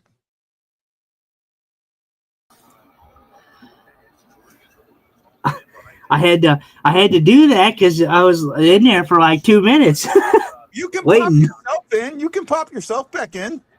I still don't know how to. I don't know how you even click us out. Okay. Because if I could click myself out, I wouldn't even ask you to be clicked out. I would just click myself out. Do you see the little boxes at the bottom with our pictures? If you probably click on that, it should say remove or enter studio. Oh, yeah. Oh, yeah. Remove from stage. Yeah. All right. Then when you're removed from the studio, you can put yourself back in. Well, that's the end of the second period, and the Blues got one shot. So Jason was the closest with 0 shots. Right? The Blues didn't have. Wait, the Blues had no. The Blues didn't have. While you were away, I was asking just to do something, to play a game, saying how many shots did the Blues get in the last 4 minutes? Oh, right. Just trying to have a little fun. But they also had to kill 2 power plays. So 1 power play. No, they had 2 power. The last 4 minutes. Oh, the last 4 minutes. Well. The trajectory of the period was going a little in the opposite direction because the Blues played a good first half of that period, and then they had that first power play, and then or penalty kill, and then they did good on it. Carolina didn't really amount to anything, but then they get that second one there. And it's still a strong period. I like what the Blues did in that period. They definitely came back and bounced back after that first period. They felt more connected. Bussy, what I'm seeing right now that is going to pay dividends for this team if it continues is Binnington is outperforming Bussy right now. Bussy looks very, very shaken. Yeah. Binnington looks very calm. He looks Binnington-esque tonight. Yeah. And Bussy, he's been falling all over the place. He's been like not being able to stay on his skates. Yeah, I mean, he looks nervous in there, as Jordan Binnington would say. Other than shots are a lot closer than you would think, right? Shots are 21-10. Carolina's got 35 attempts.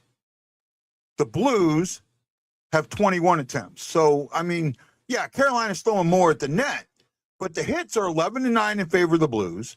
The Blues have given it away 11 times. Carolina's given it away 9 times. Blues have 3 takeaways. Carolina has 5. Carolina's blocked 8 shots. Blues have blocked 3.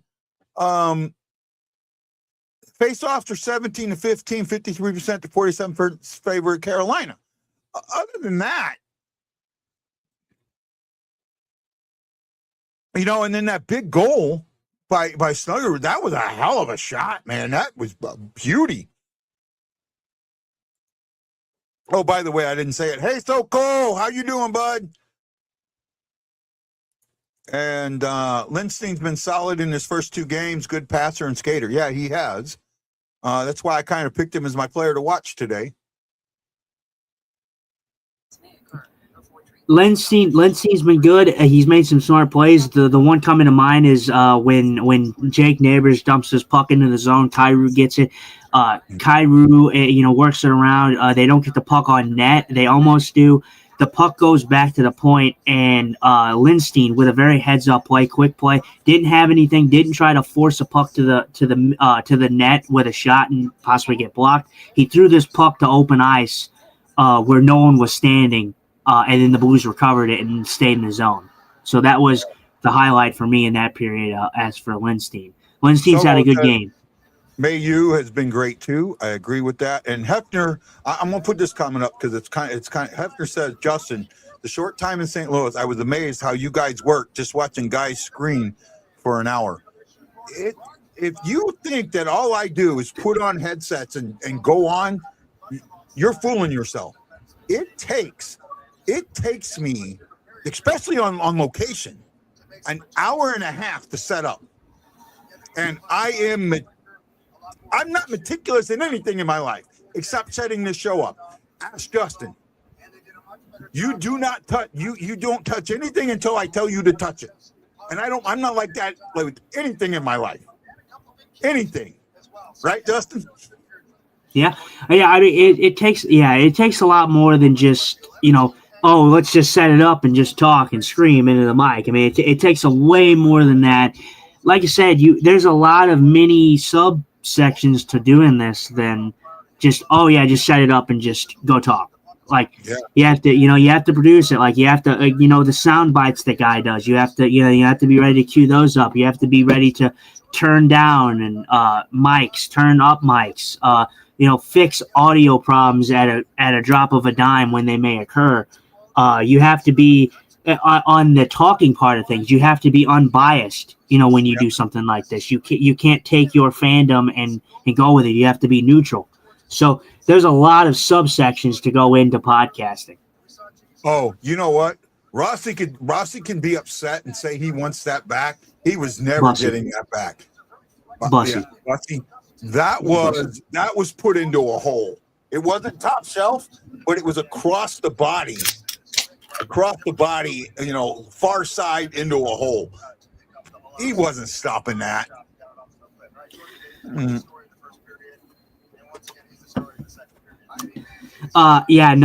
It was definitely a great shot. Like I said, Jimmy Snuggerud is going to be great for this team, to be honest. For years ago, and like I said, the prospect of having Robert Thomas and Jimmy Snuggerud together for the future and in the indefinite future is exciting. If I'm a Blues fan, if I'm looking at it, I mean, I don't understand why you would not want a high danger passer in Robert Thomas, one of the better playmakers in the whole league. Yeah. With a guy in Jimmy Snuggerud who can absolutely rifle that puck. Yeah. No, I agree with you. I didn't. Well, again, if you listen to Armstrong, right? If you Thomas is 27, but 20. And actually, I think Thomas is 26 and Kyrie's 27. But I could be wrong. I think Kyrie's a year older than Thomas, and I'm going to look it up here real quick. They're pretty close. I think Robert Thomas. I don't know when Robert Thomas. I think Robert Thomas is still 26, right? Yeah, he is. Or is He's he 26 and Kyrie's 27. Yeah, because the reason I knew that is because me and Thomas are the same age. But Thomas, I think Thomas. When's his birthday? His birthday is July. I think it's like summertime. I think is his birthday. I could be wrong. That could be completely wrong. I don't know. But I'm looking it up now. Well, actually, I want to say July. I want to say like July 2nd, maybe. I don't know why that sounds. Yeah, actually, you're right. July 2nd, 1999.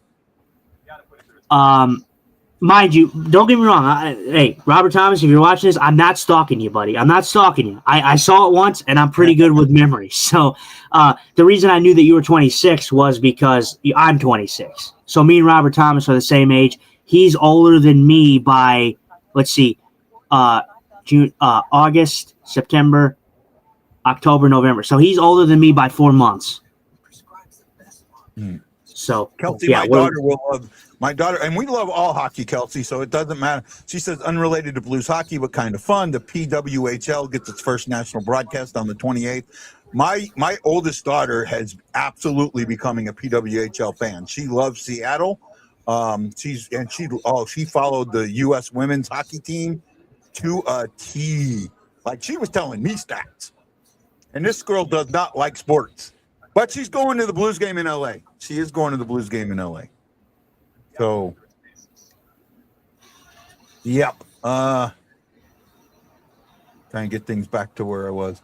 with doing this show, especially on location, right? You don't know. A lot of times I come in, I don't know what the sound system set up, and I don't have speakers, right? I don't have like the speakers that I can set up on a table and put in that way so we have sound out. So I've got to worry about that kind of stuff, and there's a lot that goes into it, and not only that, when my camera, that thing, I treat that like I do a newborn. Ask Justin. I almost went to jail over my camera. I'm 10 years older than you, I think, something like that. Am I right? You remember what I'm talking about, Justin? Oh, absolutely. Yeah, you could see the vein popping out of the top of his forehead. Yeah, no. But then again, there was a situation where, well, we had the two situations, but the one was handled a little better. I will say the guy, and I won't say where it was. Unless you're okay with that. But the guy at the specific place, like I said, I don't know if you want me to say what place. So the guy at the Vitale Hideaway, this was the Vitale Hideaway one where he didn't really have any care in the world, and he was kind of a dick about it, if I'm honest. Yeah. This is a $4,000 camera. Yeah. And he's being very lackadaisical. About having a chair to put his food on. Yeah. So that was the wrong situation. As for the sorry, I can't remember the place. The place that was closest to me, the last show, my mom's birthday show. The Elks Club. The Elks Club. They handled it good. That was a situation where you were a little bit more. You were more hesitant. You were more paranoid than anything. Like, no one was really rude about it. Everybody did pretty good with not being around. The reason I was more paranoid there is because the tallies, nobody was walking regularly in front of it. Where it was consistently walking right in front of the right by the camera, right by the tripod, even and moving. Like, I set chairs around and then moving the chairs. You know, so that was. And then we got the guy that from there that he ended up just sitting there and like, nope, go around. So yeah, they we had good lives everywhere we went. We had good lives, right? We were able to set up. We were able to take care of things, and I'm going to look at possibly when I'm home this time with you, getting a speaker or two that I can just leave with you, right? Mm-hmm. So that way we have something, at least something that we can back on. To fall back on. We have some type of audio out while we're at a remote, right? Especially with the quality of our soundboards. Yeah, for sure. High danger chances are 13-2 in favor of the Canes. I mean, Canes have played well. They've come after the Blues, and the Blues responded well, right? I think that's the thing that you need to look at here. They were down 1-0. The second period's been their worst period, yet they responded well. Yeah, I mean, it was a tale of two periods. Like I said, I don't think the Blues were like, oh my God, they were so dominant. But in the first portion of that period, especially, they were the better team, and they flipped it on its head. It was the Carolina Hurricanes controlled the first period, and then the Blues switched it up, and they played their game, the Blues game that you're expecting to see, and they really did well for themselves in the second period. I thought that they were the better team. I think Carolina was the better team in the first period, and I think the Blues were the better team in the second period. Yeah. No, I'm with you. I agree with that. Out of town scoreboard, Sharks at the end of 2 are up 2-0 on the Bruins. Caps and Sabres are tied, getting ready to start the third. Also getting ready to start the third, the Leafs and Ducks are tied at 3. The Lightning are up 1-0 at the end of 2. In the third period, Panthers and Blue Jackets are tied at 1 with 17:32 to go. Flames are doubling up the Devils 4-2 at the end of 2. At the end of one, the Stars are up 3-0 on the Oilers. I'm glad that both teams are playing tonight and both teams are on the road. That helps us a little bit. They're closer though. Flyers are up 1-0 on the Wild at the end of one, and Rangers are up 1-0 on the Jets at the end of one. A little bit later tonight, the Blackhawks were in Utah. Nashville is in Vancouver. The Penguins take on the Knights, and the Avalanche will face off against the Sea Monster Kraken. Well,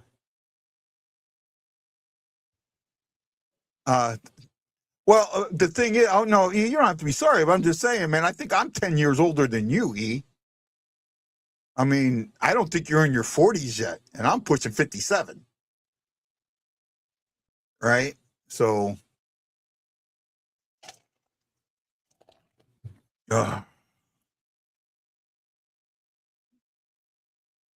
I'm looking forward to. I'm planning my trip. We may only get 1 or 2 games, but we're going to do shows. I'm planning on doing another Vitali Hideaway, the pregame show, preseason show.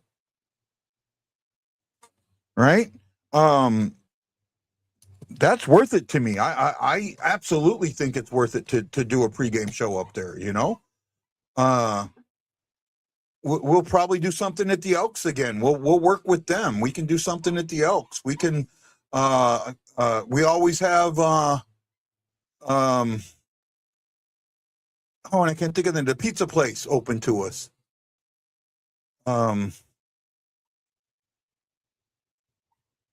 God, why can't I think of the name of the place? The place in Maplewood.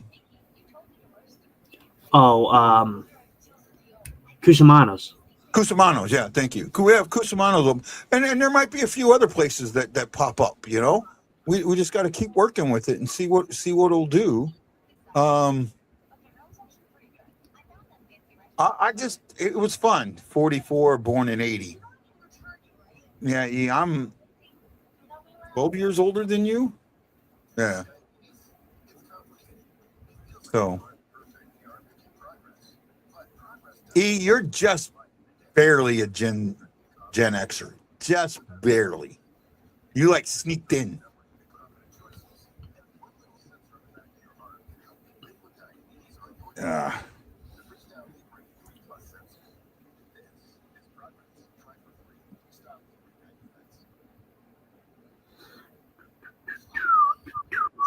Are we ready for some Hawkeye, everybody?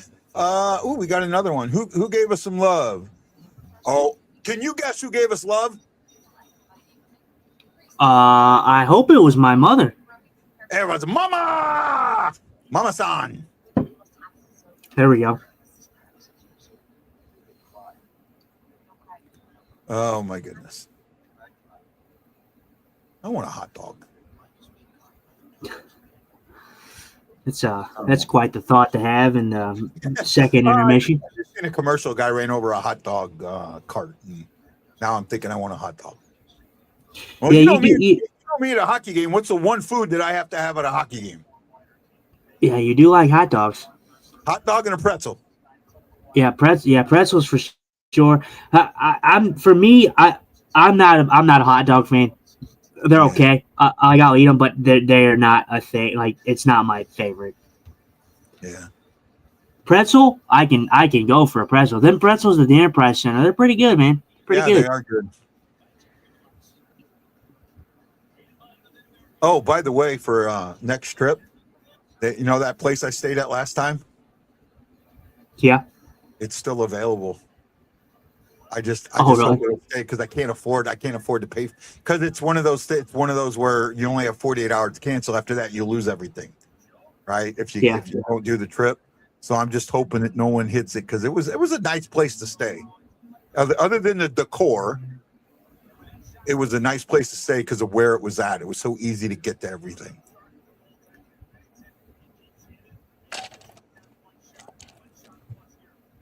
You know what I mean? Yeah, for sure.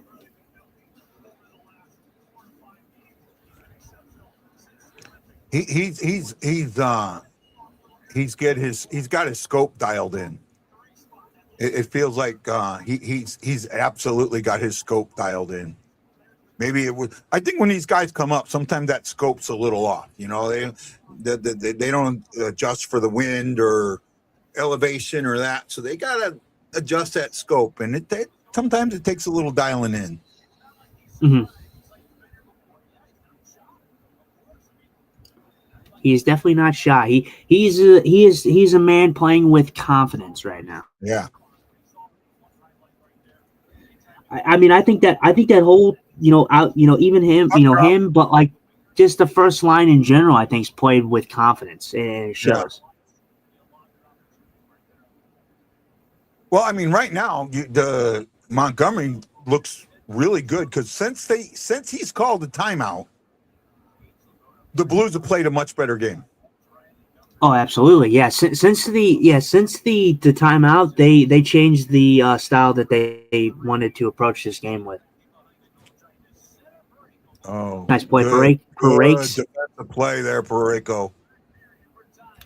That's what you pay him for. It's definitely not to hit the net. There's a shot for all the the Pareko lovers. I heard it. I was like, I don't know if I want to respond to that. I don't know if I want to respond to that. I mean, it wasn't a bad comment. I just don't want to respond to it. I was like, that's one of them where it feels like a needle, and like, here you go, guy. I'm going to push the button. I'm going to push the button. And let's be honest. So Pareko has done better with that in the recent stretches of seasons here. But let's be honest, Pareko was a guy that was just shooting that puck, and he was absolutely missing the net every single time. I mean, he was just absolutely ripping bombs. But one thing he would do, right? And I think people don't understand this because of his shot, right? He would aim it at the board for it would come back out, right? He would aim towards the board so it would come back out really hard and be, almost right in front of the net.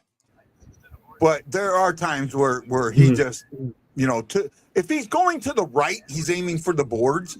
If he's going to the left, then it's a miss. Yeah.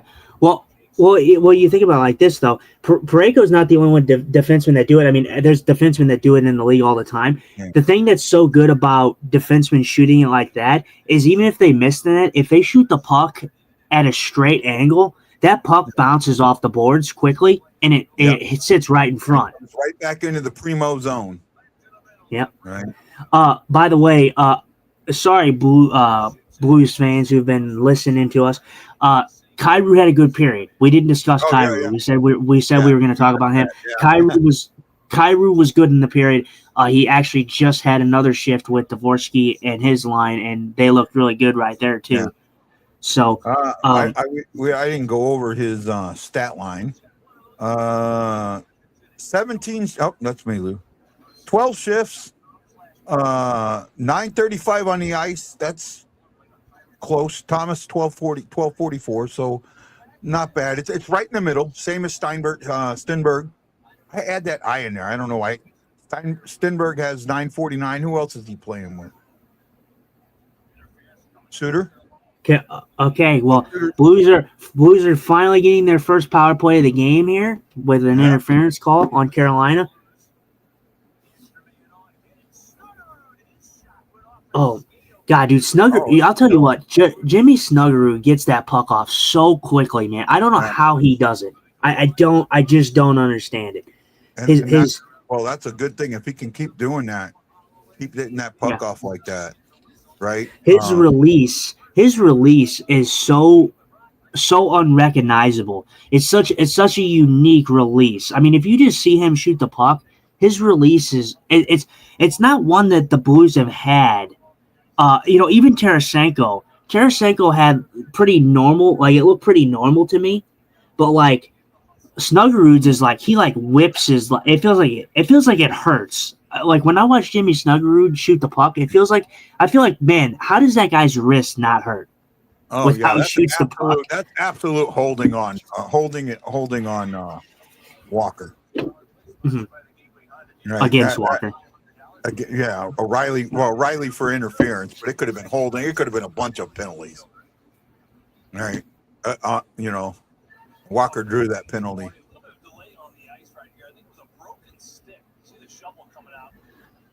There you go. The right play there. There. I mean, it kind of slows the Blues' momentum a little bit, but There's some blood on the ice.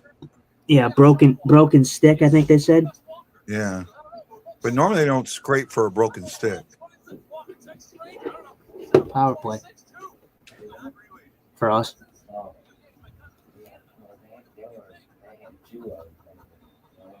Yep. Here we go.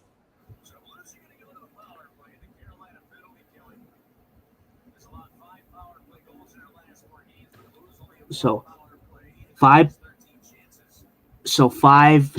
power plays given up for the 5 power play goals given up in the last 6. Oh, good try there. Yeah, that was a nice backdoor feed. I mean, if Bussy just saved the goal by chipping that one up and out.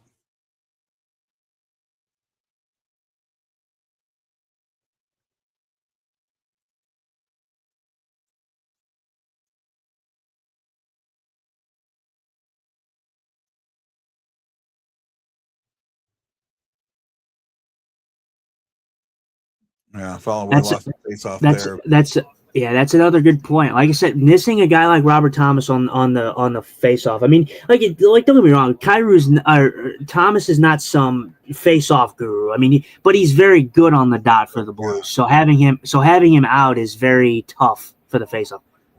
Oh, Boberg went down. It's going to be offside. Ew, Philip Broberg though. No, he didn't. He fell. He lost an edge, but ew, it was offsides, but what a freaking play by Phil Broberg. Ew, that was disgusting. Yeah. That was disgusting. Oh my goodness. Offsides. I don't know how that was offsides. It was offside. Well, because he went into the zone and he twisted it around. Yeah, his skates were, yeah. Yeah. Actually, if he would have kept it, if he would have kept that on his stick and just kept sliding, then wouldn't have been offsides. Still, though, even though it was offsides, that play was disgusting. The fact that he just spin a Rama pass that Thomas or whoever he passed it to, it might have been Kyrou. Yeah, I think it was Holloway. I think it was Holloway. Yeah, that was gross.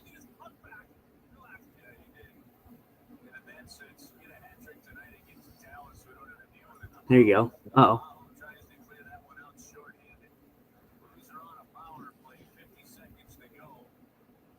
Got to get it in. That's a good. That was a good save. That's funny. Yeah. Oh. Yeah. Breakaway. 2-on-1. Ew. Guy. Wow.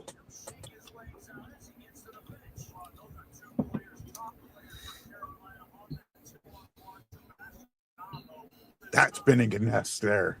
That's your statement. This power play was Blues-esque, unfortunately, but that save was Binnington-esque. Yeah, it's disappointing. They haven't been able to establish that power play setup. They had that opportunity and missed at first, and then Holloway, he lost it. Like you said, he lost that draw. Absolutely got glove on that. He absolutely got glove on that.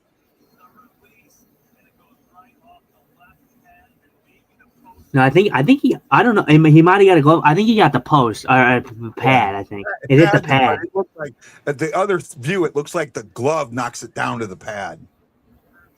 Oh yeah, it might have. But yeah, no, a good save by him. A power play that the Blues couldn't establish much. Like I said, it's kind of hard. Like it's so hard to establish something. And like I said, it's not an excuse. The Blues power play has not been great. Yeah. But the Blues haven't got a power play all game. This was the first power play they got, and they've already played 40 minutes of hockey. So it's hard to establish a power play in the third period when you get your first one. Yeah. Oh yeah, he does. He does. It hits his glove and then goes off to his pad. Yeah. Great save. I thought Great so. save. When I saw that, it looked like it hit his glove. Boy, I can't believe with my badass eyes I saw that. Yeah, no, you definitely see it on that one because you see the puck. You see the puck do a little bit of redirect. Yeah. That's why. Great save, though. That's why I did this. Because Yeah, I know. There's no way he should have stopped that. It should have been 2-1. Keandre Miller. Oh. Good pass by. Yeah. Oh, good try, Thomas. I see what he's trying to do. He's trying to go for that the reverse short side pass. Yeah, that was nicely done. Man, Holloway just I don't know how much Snuggerud actually gets on this one. I know, but Holloway passed the puck. Yeah. I don't know if Snuggerud actually got enough on that shot. Nice hustle, Jimmy. Nice hustle. See, that's hustle right there. That's a kid who's hungry right now. He's hungry for it, and you see it. Man, can you imagine if Carbonell is as good as we think he is, and he's ready?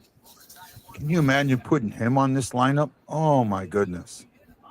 You're going to have 4 legitimate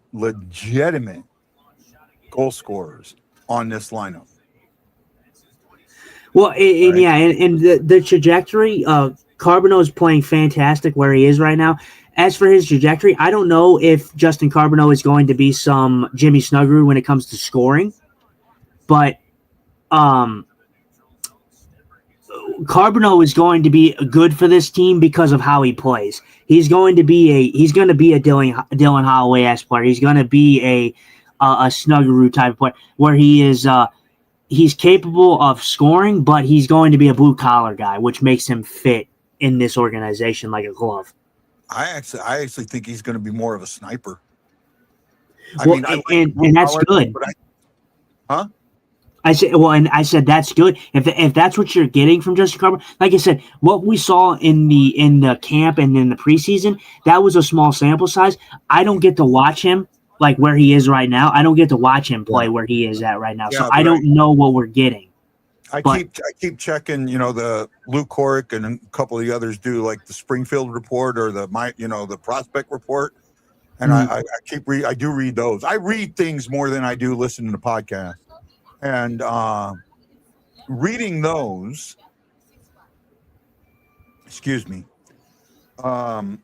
reading that stuff is telling me that this guy can be a sniper, right? Yeah, he's got blue collar, but he's a blue collar sniper, and those are rare, very rare. And if he comes in and he can be a sniper in the NHL, that's four legitimate scorers on this team. Kyrou, Snuggerud, Neighbors, Carbonell. Yeah. I'm like, if you give them at that point, all you got to do is make sure that you're setting your offense up for them, that they're going to be that they're going to thrive, right? Let them play their game. Take the damn training wheels off again. My favorite saying this second half of the season.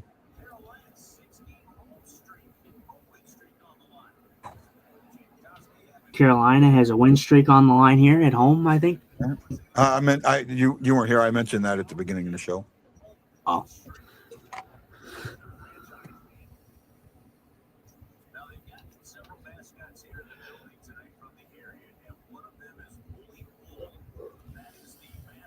Gillette.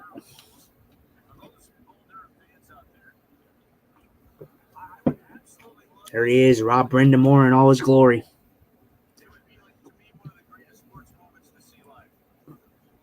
Man,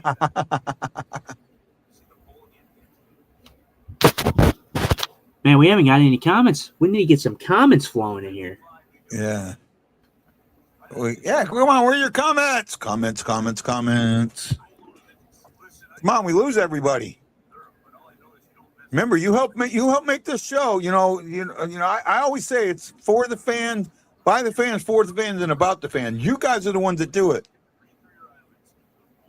How are the Blues when Rod Brindamore was here to now? That's a tough. How comparable are the Blues when Rod Brindamore was here to now? Different era, man. You can't compare it. You can't compare it. Brindamore was here in the 90s, the Brett Hull 90s. I think he was part of that. I want to say he was part of the Brett Hull 90 group, but I could be wrong. Yeah, it's a different time because I want to preface this like this. I think we have some fantastic talent on this team. Back then, though, the Blues had a superstar. Had that really, really great talent. Had the Nathan McKinnon. Had the Connor McDavid. They now, like, although I love Robert Thomas, we don't have that guy yet. No, and the Blues have not had that guy since probably. Got it. He got his stick caught up twice, man. Yeah, no. Your last guy, like the last guy that I can consider a superstar for this team since that era is Tarasenko. So, I was going to go all the way back to Pronger. Oh, well, Pronger too, but I think he was in that era too, though. So he was in that kind of in that. McGinnis was in that era. I think Pronger was a little after. Or I think Pronger was a little after. I could be wrong.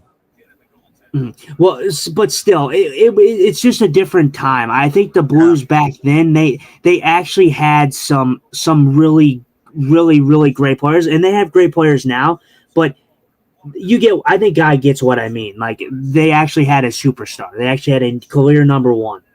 They're Connor McDavid. They're Nathan McKinnon. Kelsey, I have a question for you. Is your dad a service member? Did he serve in the military? Because huh? Oh no! I just was saying, as Kelsey is your male friend. You don't have to answer guys' questions. No, because he's asking about where to sit. No, he did not. Okay, no. Where's a better place to get tickets than Ticketmaster? Really, the Blue site is the best. StubHub, or actually no. TickPicks. TickPicks. Because you get my tickets. That's where I got some of our tickets from, and I got a good deal there. Yeah. At TickPicks.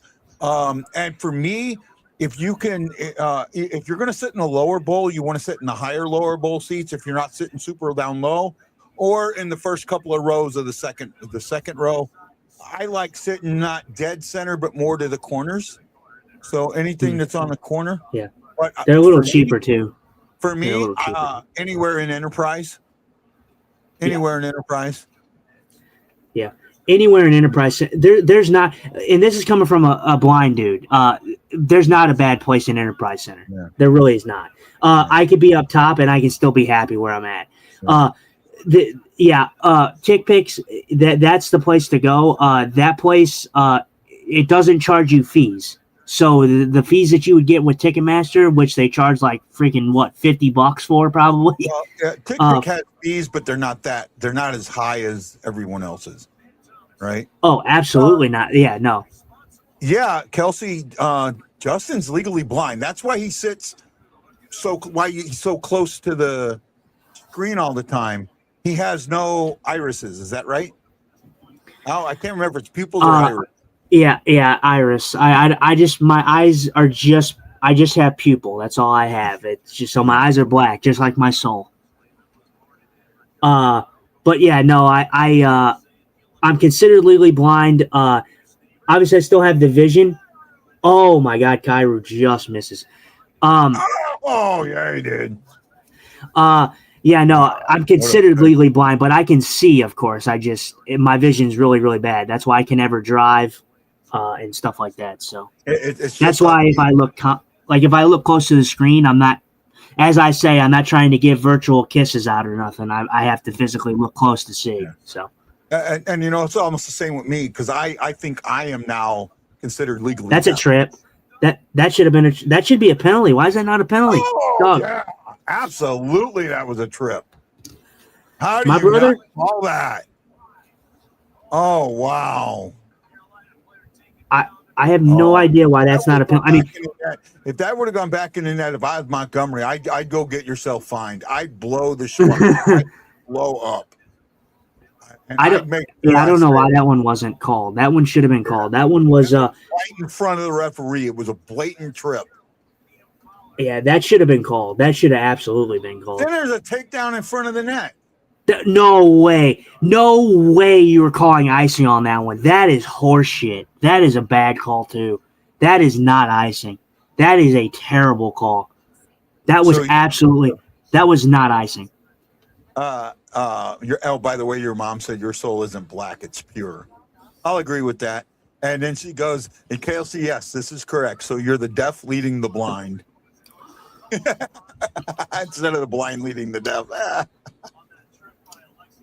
I don't know if you just saw. Yeah, I'm sorry. I'm stuck on that. That was not icing. I don't know why that was called icing. The puck wasn't down yet, and the Canes player obviously slows up. Yeah. So that should have nulled the icing. Yeah, that should have definitely not been icing. Yeah. But that's just it's magnified though. See, like a play like that happens sometimes in the league, and I'm okay with it because it happens. But yeah. It's magnified. By the missed trip that you just had 2 seconds ago. So that's what made that one look worse to me than anything. Now I understand. For this game, I understand when you talk about where these missed calls sometimes they can change the momentum of the game, right? And I see that. I see how this momentum, because of that missed call, is shifting. Yeah, no, I'm listening. Shifting a little bit to Carolina when the Blues should have been on a power play. Our power play sucks, but ew, Binnington. However,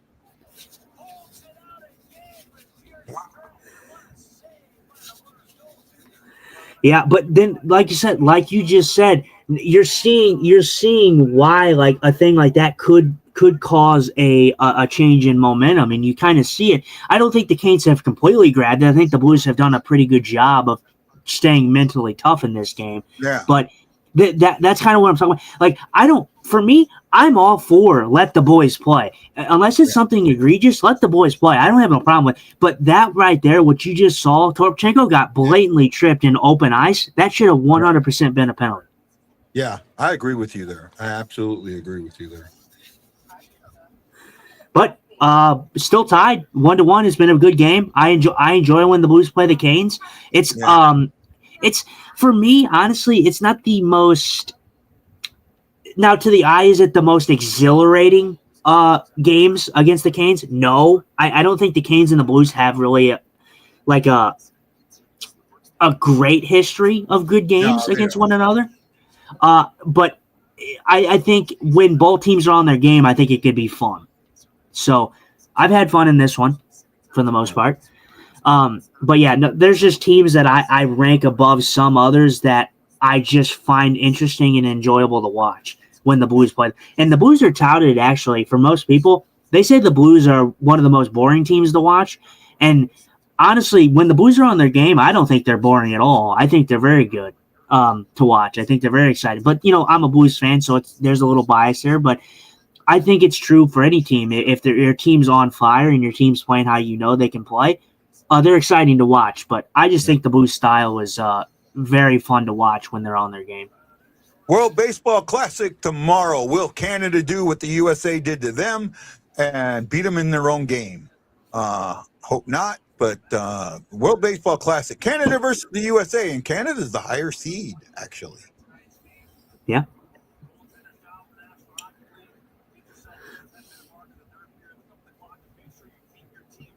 So, well, in this one, we talked about it. This game is not over yet, but you've seen it. Binnington's showing us why he's still got it. Yeah. In this game. Yeah, you put that up. Well, he's so what, if he's the number one, and So I'm seeing Blues it. go GAA leaders since Olympic break. The Blues are number 1. Yeah. I'm telling you, there's just something about this team after a break that is just it's honestly just I wonder if nuts. they got some time to bond. I wonder if they got some time to bond. I Yeah, well, wonder if that's true, but at the same time, though, the Blues had a lot of players in the Olympics, like a lot of guys out, and although that obviously that doesn't mean that that's not the case, but I just feel like this is a thing that we've been talking about with this Blues team for a while now. The Blues start slow, and then in the second half, they just somehow turn into a different team. yeah. It's weird. It's very, very weird.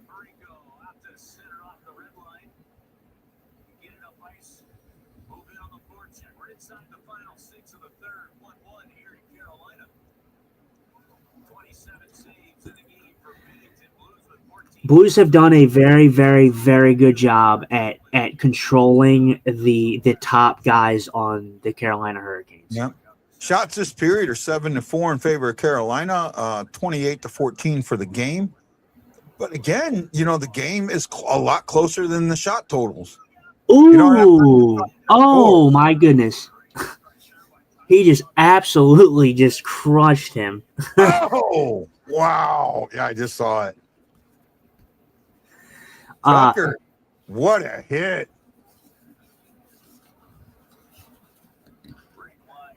Oh, nice pass! What a pass by Snuggerud. Pass that back. Yeah, I mean, you're just seeing it. This top line, I mean, they are so hungry. Oh my God!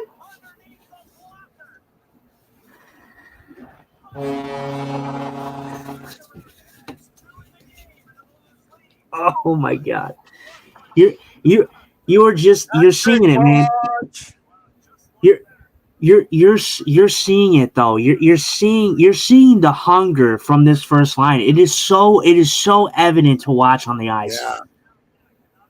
Wow. I mean, this is good, man. I mean, this is great for obviously Snuggerud, but this is great. I mean, first of all, we're missing one piece, Dylan Holloway. We've been talking about him, about how are the Blues going to sign him? Are they going to give him what he wants? And obviously he's still injury prone, but when he's coming in and playing like this is the Dylan Holloway we all know and expect, and what we expect to see. And he's definitely a piece in there that I'm not gonna. I've been talking about a lot about Snuggerud and Thomas, but he's just as much as part of that line as the other two. Smile on his face though. Look at the smile. I mean, he's like, I'm doing what I'm supposed to do now. Yeah, like I can play. It's like I can play my game now. Like I always wondered if he felt like he couldn't play his game before.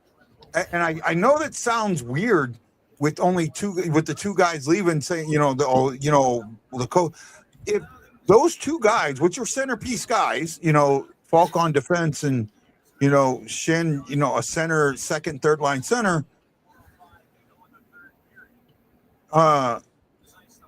second, third line center, could have slowed this team down a lot, Yeah,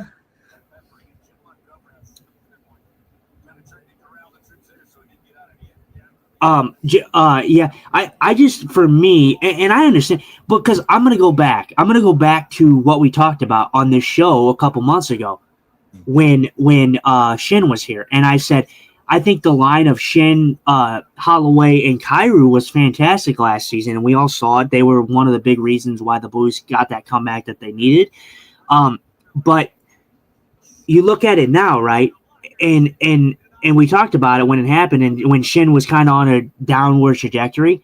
And I even said this, and I'm sure you can back me up on it. I said that I think Shin held those two back a little bit, and that's not to say that I dislike Braden Shin, but with how the style of play that both of those other guys played, they play hard. They're supposed to score.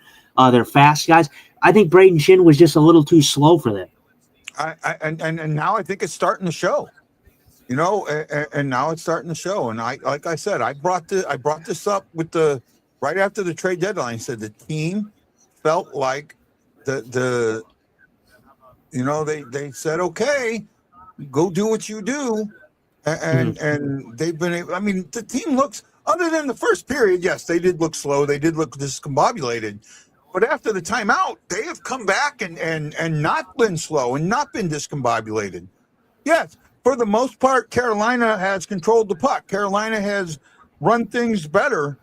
But the Blues have been there step by step. They haven't been Carolina's controlling the game, but the Blues haven't been chasing the game. Well, right? and I want to say this. So Carolina has 29 shots in this game, and they've had a lot of good opportunities. Binnington's came up massively in this game. Yeah. But I want to say this. As for a controlling standpoint, yes, I do believe that Carolina has done a very good job in this game. But Carolina has not had, like, going back to this, even in the first period, Carolina hasn't had, like, a crazy amount of cycle in this game. They've had some chances, like they've had their chances, but they've mostly been off the rush and they've been very, very quick. They haven't established a cycle. The Blues, on the other hand, they've actually been in the zone and cycled, which has kind of wore down Carolina in some instances here. Yeah. I got to use the restroom and be right back. All right. So I believe we only got about 2:45 left in the third period. This has been a good game. The Blues fight back in this game. They were down 1. Binnington's been outstanding, and I even said this in our teaser. I said, Binnington's got to show us that he can be a number 1 still, and that he's the guy here. I think he has in this game. He's been very good. This has been his best start since the Olympic break, in my opinion, and. It's promising. Like I said, if you're a Blues fan, obviously the Tankers, they're not going to be happy if the Blues go on and win this game. But if you look at the teams, and I did this before, if you look at the teams that are ahead of the St. Louis Blues, you have teams like San Jose, you have teams like Anaheim, you have teams like Seattle. I believe LA's up there. These teams that are ahead of the St. Louis Blues, I'm sorry. If the Blues are capable of pulling it off again somehow, I think that they give, although I don't think that they win, they're a young team still, I think the Blues have a better shot of giving Colorado a run for their money rather than any of those teams I just listed. I think they give a better run than LA does. I think they give a better run than Seattle does, Anaheim, or San Jose. I think all those teams that I just mentioned, I think the Blues are a better team than those teams I mentioned. Yeah, maybe. I mean, well, better on paper. I'll say that.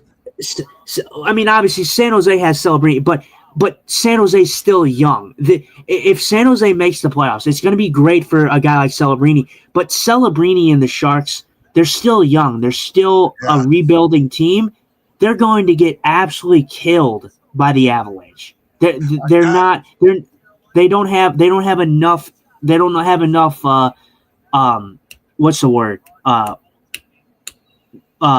Experience. Yeah, they don't have enough experience against Colorado, and it's going to pay dividends. And I don't even know if the Sharks make it. The Sharks have kind of fall off a bit, which I kind of figured they would. It could actually retard his development, having a series where they get swept. And Kelsey says, I don't understand how you can call yourself a sports fan. Kelsey, I'm with you there, man.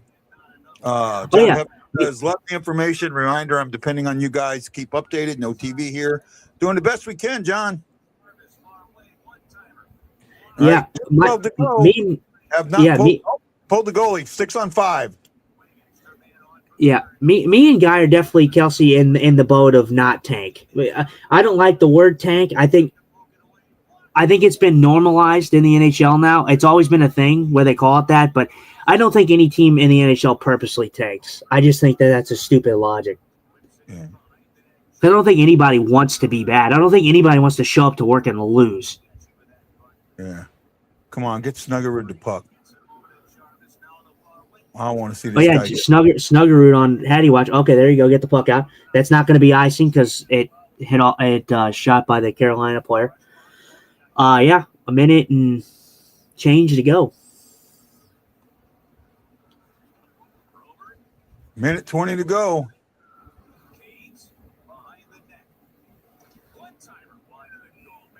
There you go. Block shot. Yeah, can the Blues hang on? We shall see here. This is going to be a test here. I know you've been on the big 6-on-5 thing. Yeah. Honestly, it has not been as bad as it was last year. Last year was really, really bad. This year has not been as this year has not been as bad as everyone thinks it's been.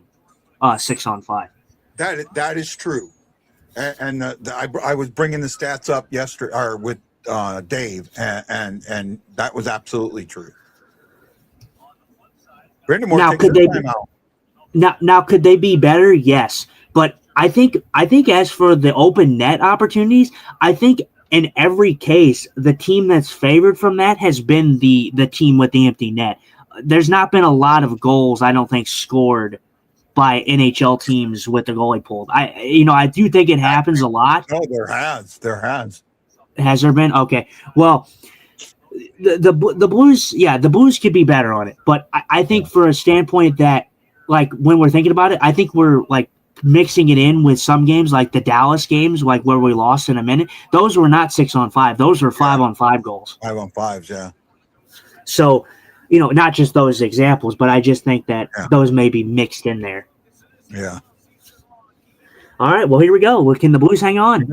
Can they get that killer instinct that guy talks about? Torchenko, though. Oh, look at Torchenko. Oh, look at that. And then they do. Okay, so the referees are definitely trying to scoot. Yeah, they're trying. Yeah, Curbs had to let up because Curbs was absolutely not happy on that call. And you hear it. Curbs was about to say something he regretted, and he stopped himself in his tracks because first of all, he got beat, but he also got held block. up, and it should have been a go interference.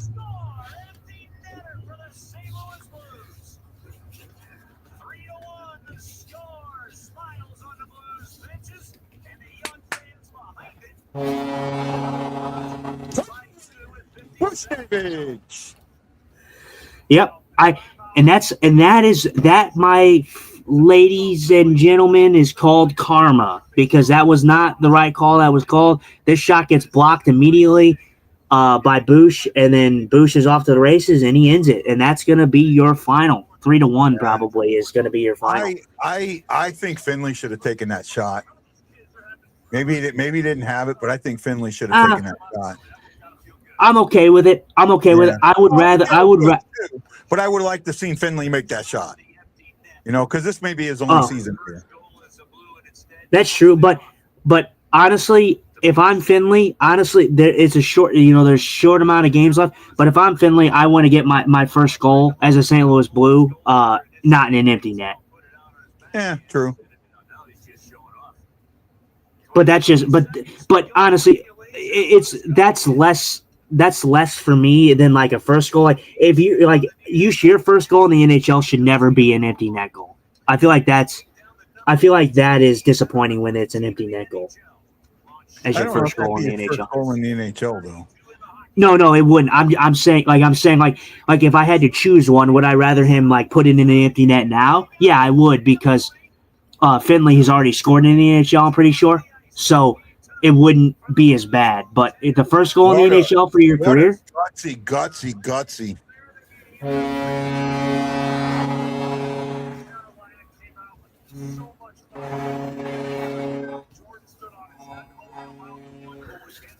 What a gutsy performance. What a gutsy performance. Again, these are the types of games I say why I say what I say when I say that the St. Louis Blues are not as far off as everyone thinks that they are. That's exactly why I say that. I agree. I don't think they're as far off either. And that's why that's one of the biggest reasons why I was like, let's not trade Thomas, Kyrou, or the big pieces, because we're not that far away. This was a really, really good game. Yeah. This was a good game, and like I said, in all realistic purposes, like people think the Blues are so incredibly bad, and yes, they've had a down year. But again, I'm going to use your term here and say what we've been saying all year. This team is not bad. This team is a team underperforming. This team, or not underperforming right now because they're winning. They're actually winning. A good team playing badly. And I've said that for a while. They're not a bad team. And it's like when Wendy said that, oh, they suck, they're a bad team. Hold on here a second. Right? I mean, Yeah. there's a difference. This is a good team playing badly. This isn't a bad team. Which I think that's a crueler way though of saying a good team underperforming. I think both terms could be true, but I think so let me get this straight. So I think the stance that you took on this and what you said, I think that reigns true for the game against Vegas, for the game against the Flyers, for the game against the Vegas Golden Knights when the Blues showed no effort. I think that was a team who showed up and had good players but played bad. But as for like the games that they played really good in and lost or didn't the stuff, I think it's just a team that's underperformed with good players on it. So I think both can reign true. I think both are kind of the same, to be honest. They are. They both kind of do ring true. I'm with you on that. Some of the parts is greater than the whole. Sometimes Kelsey, and one of the things that one of the things that we're seeing here right now is this understanding that the younger guys can play, right? The Snuggerud 2 points, Holloway 2 points, Thomas a point, Bushnevich, Finley, Torpachenko, Fowler a point. You're seeing, you look at this, the younger guys, Snuggerud, Holloway, Finley, all younger guys. I think Finley's in his 20s too. A little older. Finley's younger. He's definitely on the younger side. And they're doing what they're wanting. Okay, before it comes up, who are your 3 stars? For me, it's actually, if you give me a moment. Well, I'll tell you who the number 2 and number 1. Number 1's going to be Binnington. Binnington had a great game, although Snuggerud had 2 goals. I think Binnington probably is going to get the first star just because he had so many good saves. I do think the Blues played gutsy. Like, don't get me wrong. It's not a game where I'm like, Binnington, I mean, he did steal it in a way, but I think that the Blues did play pretty good, like after they timed out, like they did the timeout and stuff. So, I think it's Snuggerud gets the second star. I think Binnington gets the first star. And let's see here. Well, it's a home media doing it, right? So they'll probably give it to a Canes player. Yeah, probably. Janikowski scored the goal. It was unassisted. He's the only one that I could see. I could see him being third. I'm gonna go third star Dylan Holloway. I'm gonna go second star Jimmy Snuggerud, and I'm gonna go first star Binnington. I think Binnington deserves a star. I don't think he's going to get one. I'm going to go third star Holloway, second star Janikowski, and first star Snuggerud. And okay. I'm going to refresh now and see what it comes up. Oh, damn it. Damn it, damn it, damn it. What? Third star Janikowski. Second star Snuggerud. First star Binnington. I'm sorry, but that's a joke. I get it. It's the home people that do it, and I get it. Goals are counted more as assists, but Dylan Holloway had 2 points in this game. Why is Dylan Holloway not the third star of this game? Yep, just because you're the home. Just because you're home doesn't mean you deserve a star. And don't get me wrong, Carolina didn't play a bad game. It was a very fun game for both sides, but they scored 1 goal. Yeah, I mean, the Blues scored 2 goals and then an empty net, but why are you giving a star to a guy that had less points than somebody else on the other Yeah. team? One. No, I'm with you. I would love them. I would love them to. I would love them to really change this star system and to Yeah. make it matter, right? Like I'd like to see them do a Star of the Year award where Mhm. you get 3 points for first star, 2 points for second star, 1 point for third star, and it gets added up, and then the one with the most points wins a trophy, a Star of the Year award. Problem is you can't do it because there's too many times that it's not done legitimately. Now, there are some times where it makes sense to do what they did. For example, last year when they made Pat Maroon the first star in his basically last game in St. Louis and almost his last game ever, because he announced his retirement, that made sense. But there's some other things like this game where it needs to be. It just needs to be better. Yeah, I mean, as of right now, I mean, the 3 stars of the game feel like they're always fun to watch. They're always fun to guess who they are. But as of right now, the 3 stars of the game feels pointless. It feels like it has nothing behind it. No beneficial element for anybody. Like, who cares? Like, you get the stars. Okay, cool, fine, whatever. Like, that's how it pretty much feels when you see that stuff. Yeah, and that's what's got to change, and it should change, and it should be more, it needs to be a little bit stronger and done, and that's just the way I feel. We did a show. Well, we did how long did we go? Almost 2 hours yesterday with Sam, right?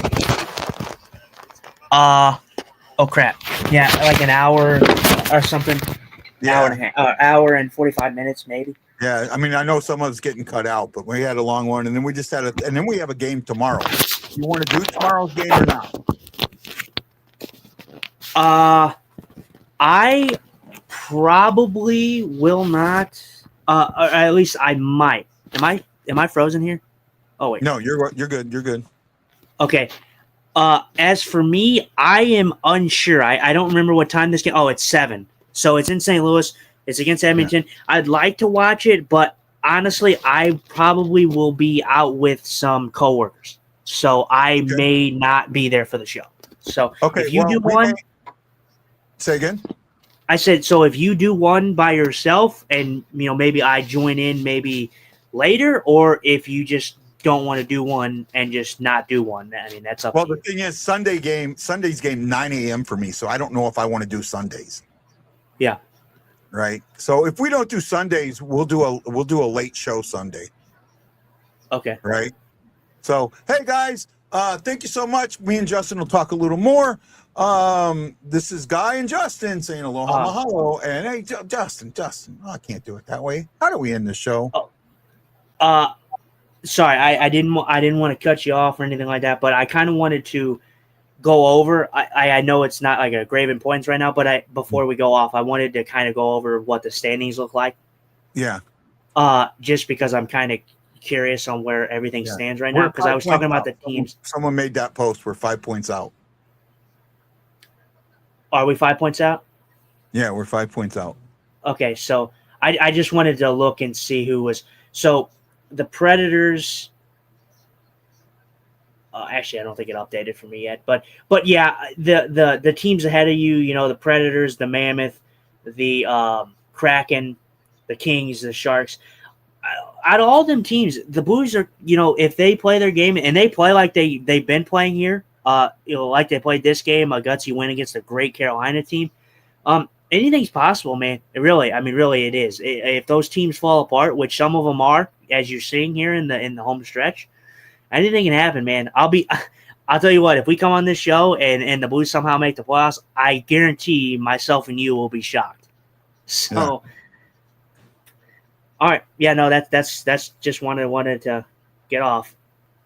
So, well, no issues. So I got to ask the question, how do we end the show? I think we got to ask the girls. Where are the girls at? What are you wearing? A Canadian tuxedo. I'm the hockey player. Let's go Blues. Let's go Blues. Let's go Blues. So, Justin, are you ready for that question? Really? I got to know. Are you ready for the question? Are you ready?